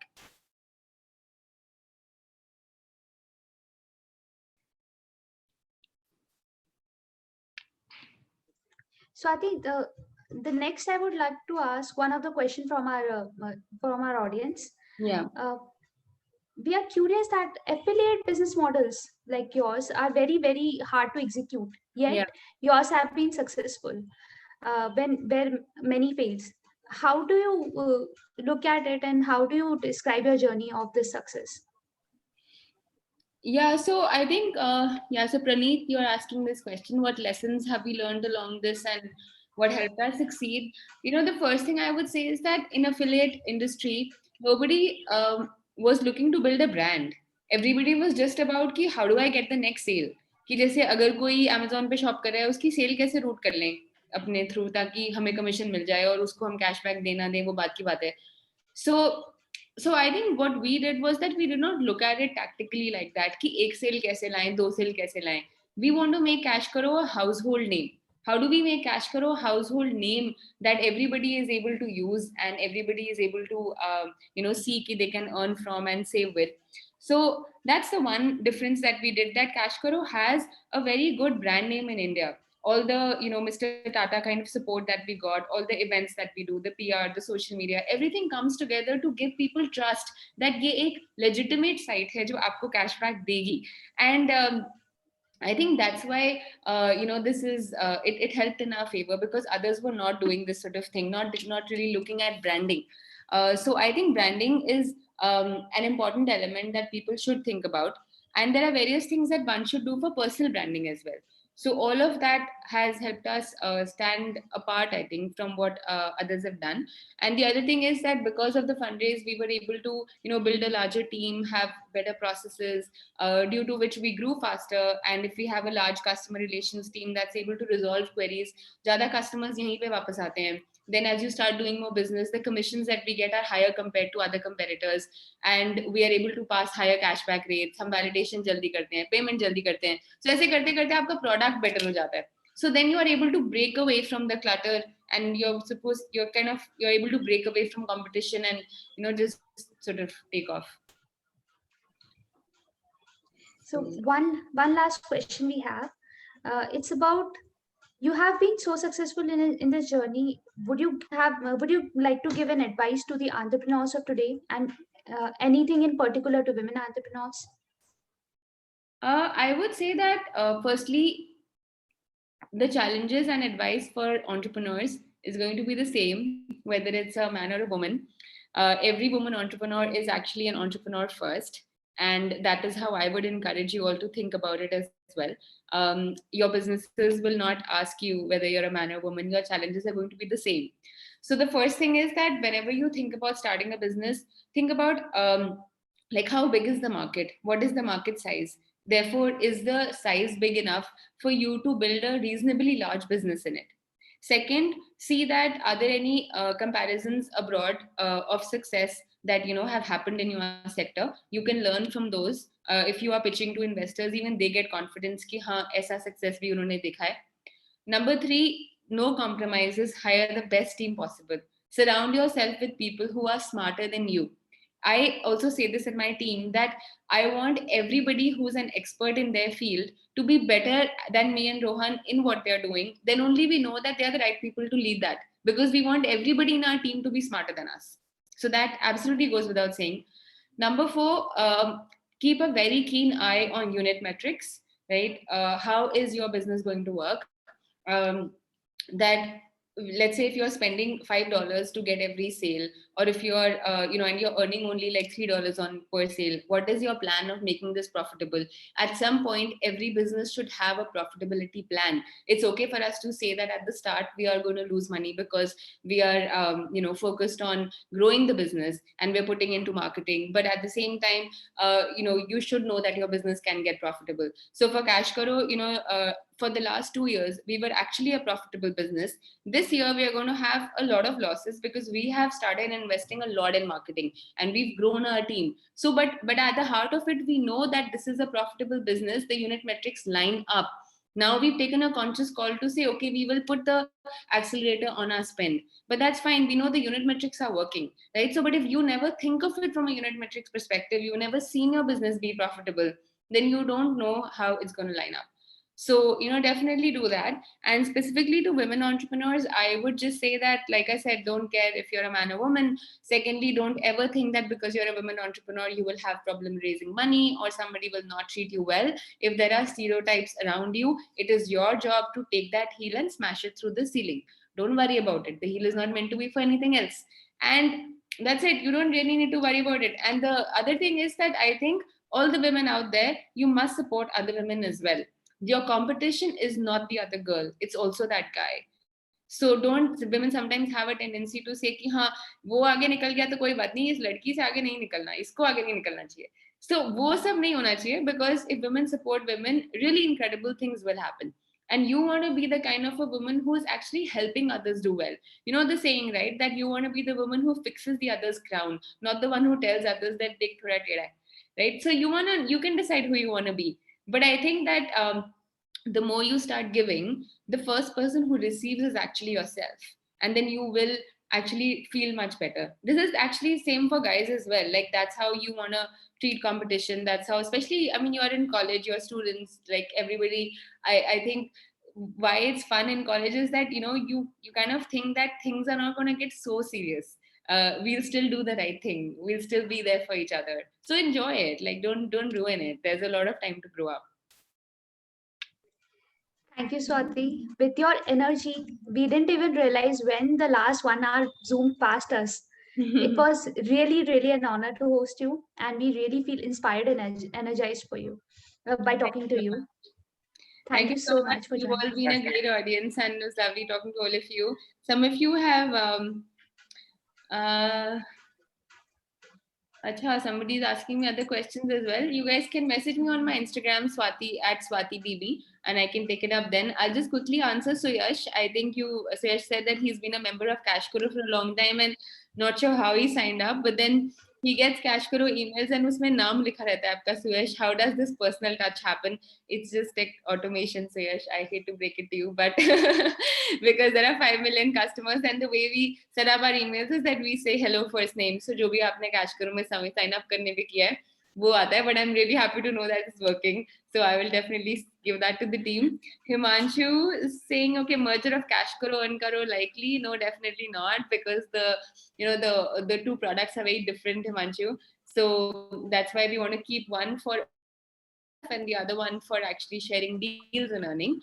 And I see you're from Khanna, so you're actually very close to Ambala as well. And I can see you on video, so you're smiling. Yeah, and I think Baki to mostly ho gaye hain, but there are a couple of others as well. I don't know if you have time. You guys can reach out to me, otherwise no problem. Yes, Swati, we will definitely reach out to you, and you may expect a lot of questions coming from our side. Okay, great. All right, thank you guys. Take care. Wish Thanks you a all lot, Swati. and I hope you all get more, Hamesha. Thank you.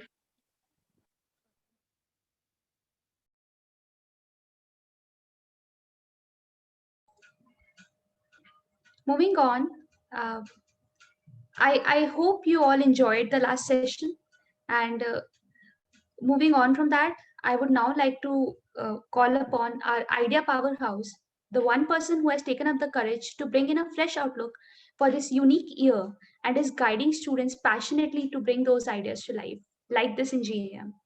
Please welcome GMP Placement Chairperson, Professor Kanaraj. Sir, I request you to address the conclave.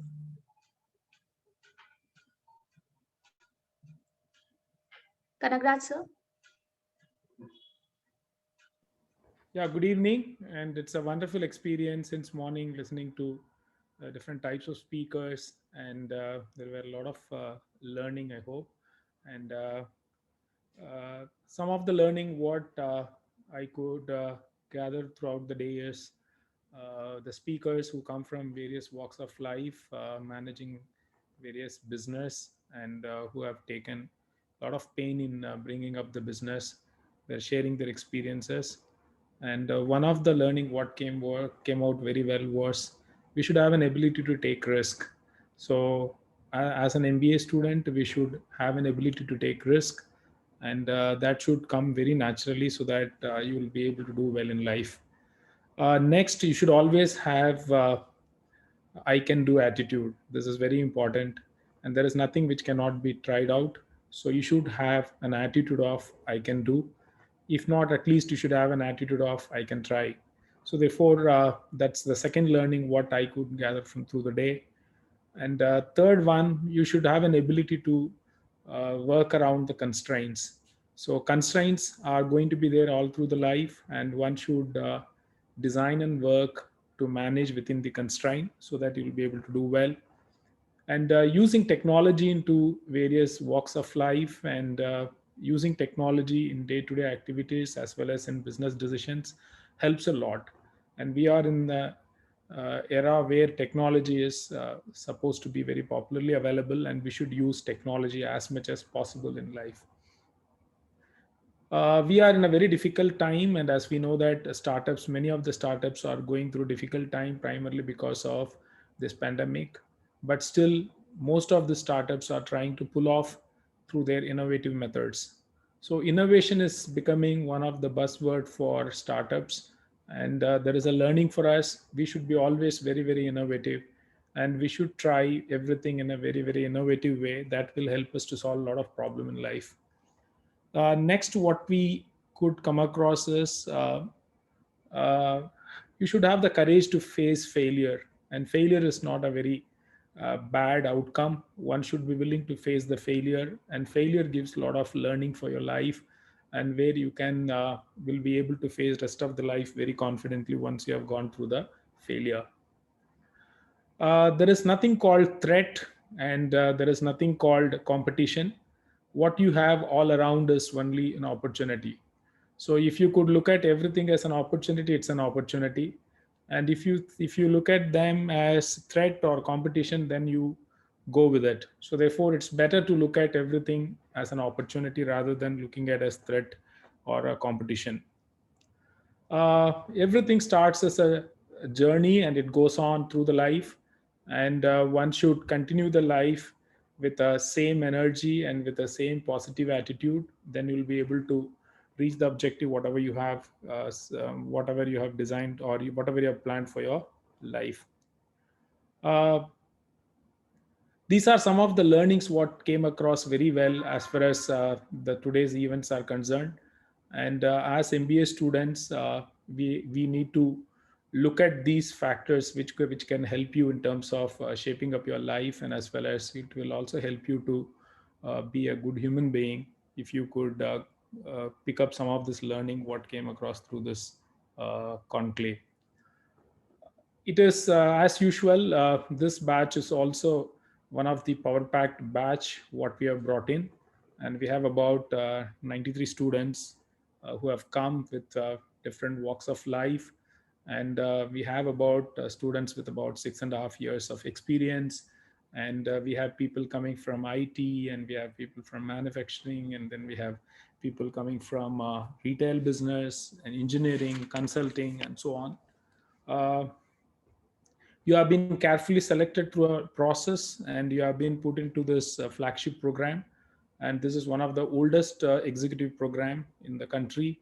And you have been part of this program now, and we are trying to shape up this program as much as possible, and we wanted to deliver an outcome which will be having a better better reception in the market, and we hope that we'll be able to deliver that. It will be a great opportunity for the GMP batch to work along with companies in terms of for job opportunities as well as for project opportunities and so on. And we look forward the startups to collaborate with the batch, and the batch brings a very rich resourceful experience. And many of the students in the batch have an experience where they will be able to lead at a very higher level in the startups. And I hope that many of these companies will come forward to collaborate with us in terms of working together, and they will have a better experience with the batch. Uh, it is a great opportunity, and it was put in by a lot of efforts, and we have been working for some time to bring in this. And I have to thank each one of you for this, and each one of the student in GMP has contributed towards this. And especially I need to thank the placement committee, which was closely involved in this program, and they have been meticulously planning for this program, and branding committee, which took a lot of efforts in making this program reachable to the whole community. And also the people who hosted this program, Ayush, Shilpi, Surbi, Krishnan, Nikhil, and Prashant. Thank you so much. And it was wonderfully planned, and it was very well executed. And working with startups is not something very new for XLRI, and we have been doing it for some time. And earlier we have groomed about 40 startup ideas, and we have a very vibrant entrepreneurship cell, and we have an incubation center as well, and we keep working with startups for a very long time now. And this this conclave, what we have started this year, will be another attempt in terms of supporting the startup. And startup ecosystem is most what you call it as attractive part of this country at this point of time. And country like India, where we have more employment required, this could be a great opportunity for institute like us to work towards grooming or helping startups. Placecom has been one of the source of inspiration in creating this program, and they have been working with various companies in terms of collaborating for various activities. So I expect companies to get in connect with GMP placement at xlri.ac.in, and they will be able to help us in terms of partnering with more and more companies. It was a wonderful day, and I hope you all enjoyed, and we hope to have many such programs in the future as well. Thank you so much. Thank you, sir, for your kind words and your continuous guidance for us throughout this event. Moving ahead, I would like to call upon two people who have willfully promised their lives in this crucial year to the future of our batch. Please welcome Placecom General Secretary Twinkle Nebhani and Secretary Somindas Roy. Guys, the forum is yours.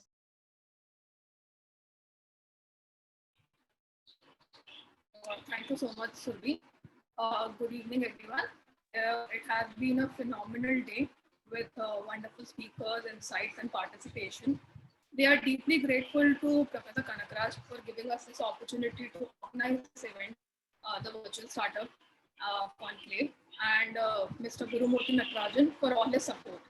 I would also like to thank all the speakers for taking out this time from their hectic schedule, and all the committee members and students for helping us to organize this event in a seamless and smooth manner. I would also like to talk about why we organize this event. I'm sure a lot of people must be thinking that, well, Placecom already had a busy schedule, but we thought let's venture into different territories. To be true, we did this event because we wanted to for a very long time. The purpose was to give fuel to the striving young minds and who wish to aspire for more, who wish to never settle, who wish to achieve greater heights. Today, entrepreneurship is a major feature of the Indian economic landscape, as Kanakraj sir also spoke about it. The startup ecosystem is a major driver of economic growth, job creation, and source of countless ideas. But entrepreneurship is more than just an engine for economic growth. Policymakers have been highlighting the fact that entrepreneurs actually bring ideas to reality, a new venture, a small business that solve a lot of problems from climate change to poverty. And these are some of the reasons why we were so keen on introducing entrepreneurship to XLRI culture. Here, all of us got a chance to interact, learn, and build bonds with some of the brightest minds in India. And remember one thing, the greatest future organization, for example, the Netflix, Ubers, Facebook, are perhaps present with us right now in this room. We are fortunate today to have crave not only the knowledge but insights of the industry. These insights which come from experience and in-depth understanding, and that will shape us to become a great leader in the future. Before handing over to Somin, I would like to conclude one last thing. The best ideas always come from someone needing to scratch an itch. Thank you so much. Somin, over to you. Yeah, so Twinkle has pretty much summed up the idea of why we conducted this session of Ingenium. So now let us talk a bit more about the batch. So while students around the world are apprehensive about the current situation, which is natural to some extent, we are driven by the fact that adversity leads to opportunities, which turns into competitive advantage. And therefore, we try to make our best that we have. Endless opportunities. A live example of which is Ingenium. It is adding a whole new dimension to the collaboration and teamwork. We managed an event of this magnitude while staying afar. This brings us to the diverse pool of talents in the batch, not only in terms of creativity, but they are aces in their respective professional career as well. There are entrepreneurs, doctors in the batch, and an eclectic blend of experience. They come from diverse field of experience, bringing in knowledge from which we are getting a lot to learn from. We sincerely thank all the speakers for being a part of this Maiden initiative. It has been a wonderful opportunity to host all you at XLRI, albeit virtually. We would love to call you onto our beautiful campus once the things are normal. We show our gratitude to the revered faculties of XLRI for being a part of it. It would be severe injustice not to acknowledge those who have been working relentlessly to make this event possible and successful.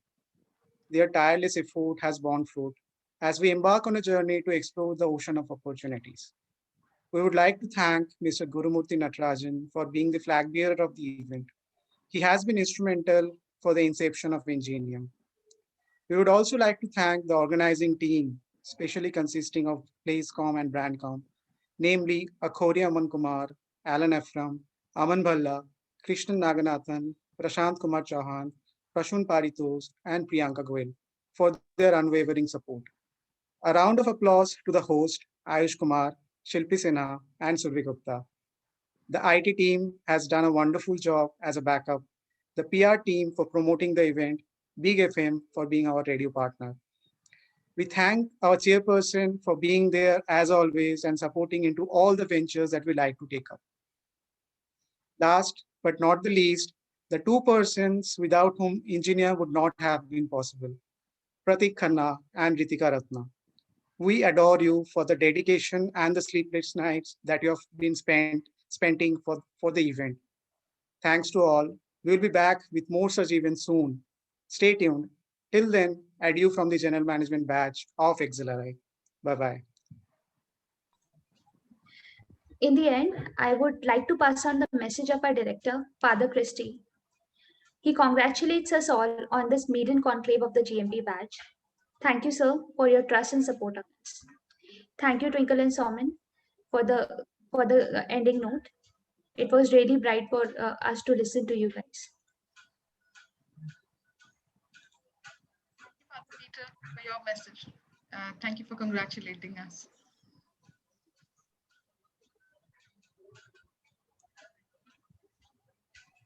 Thank you all. Thank you, everyone.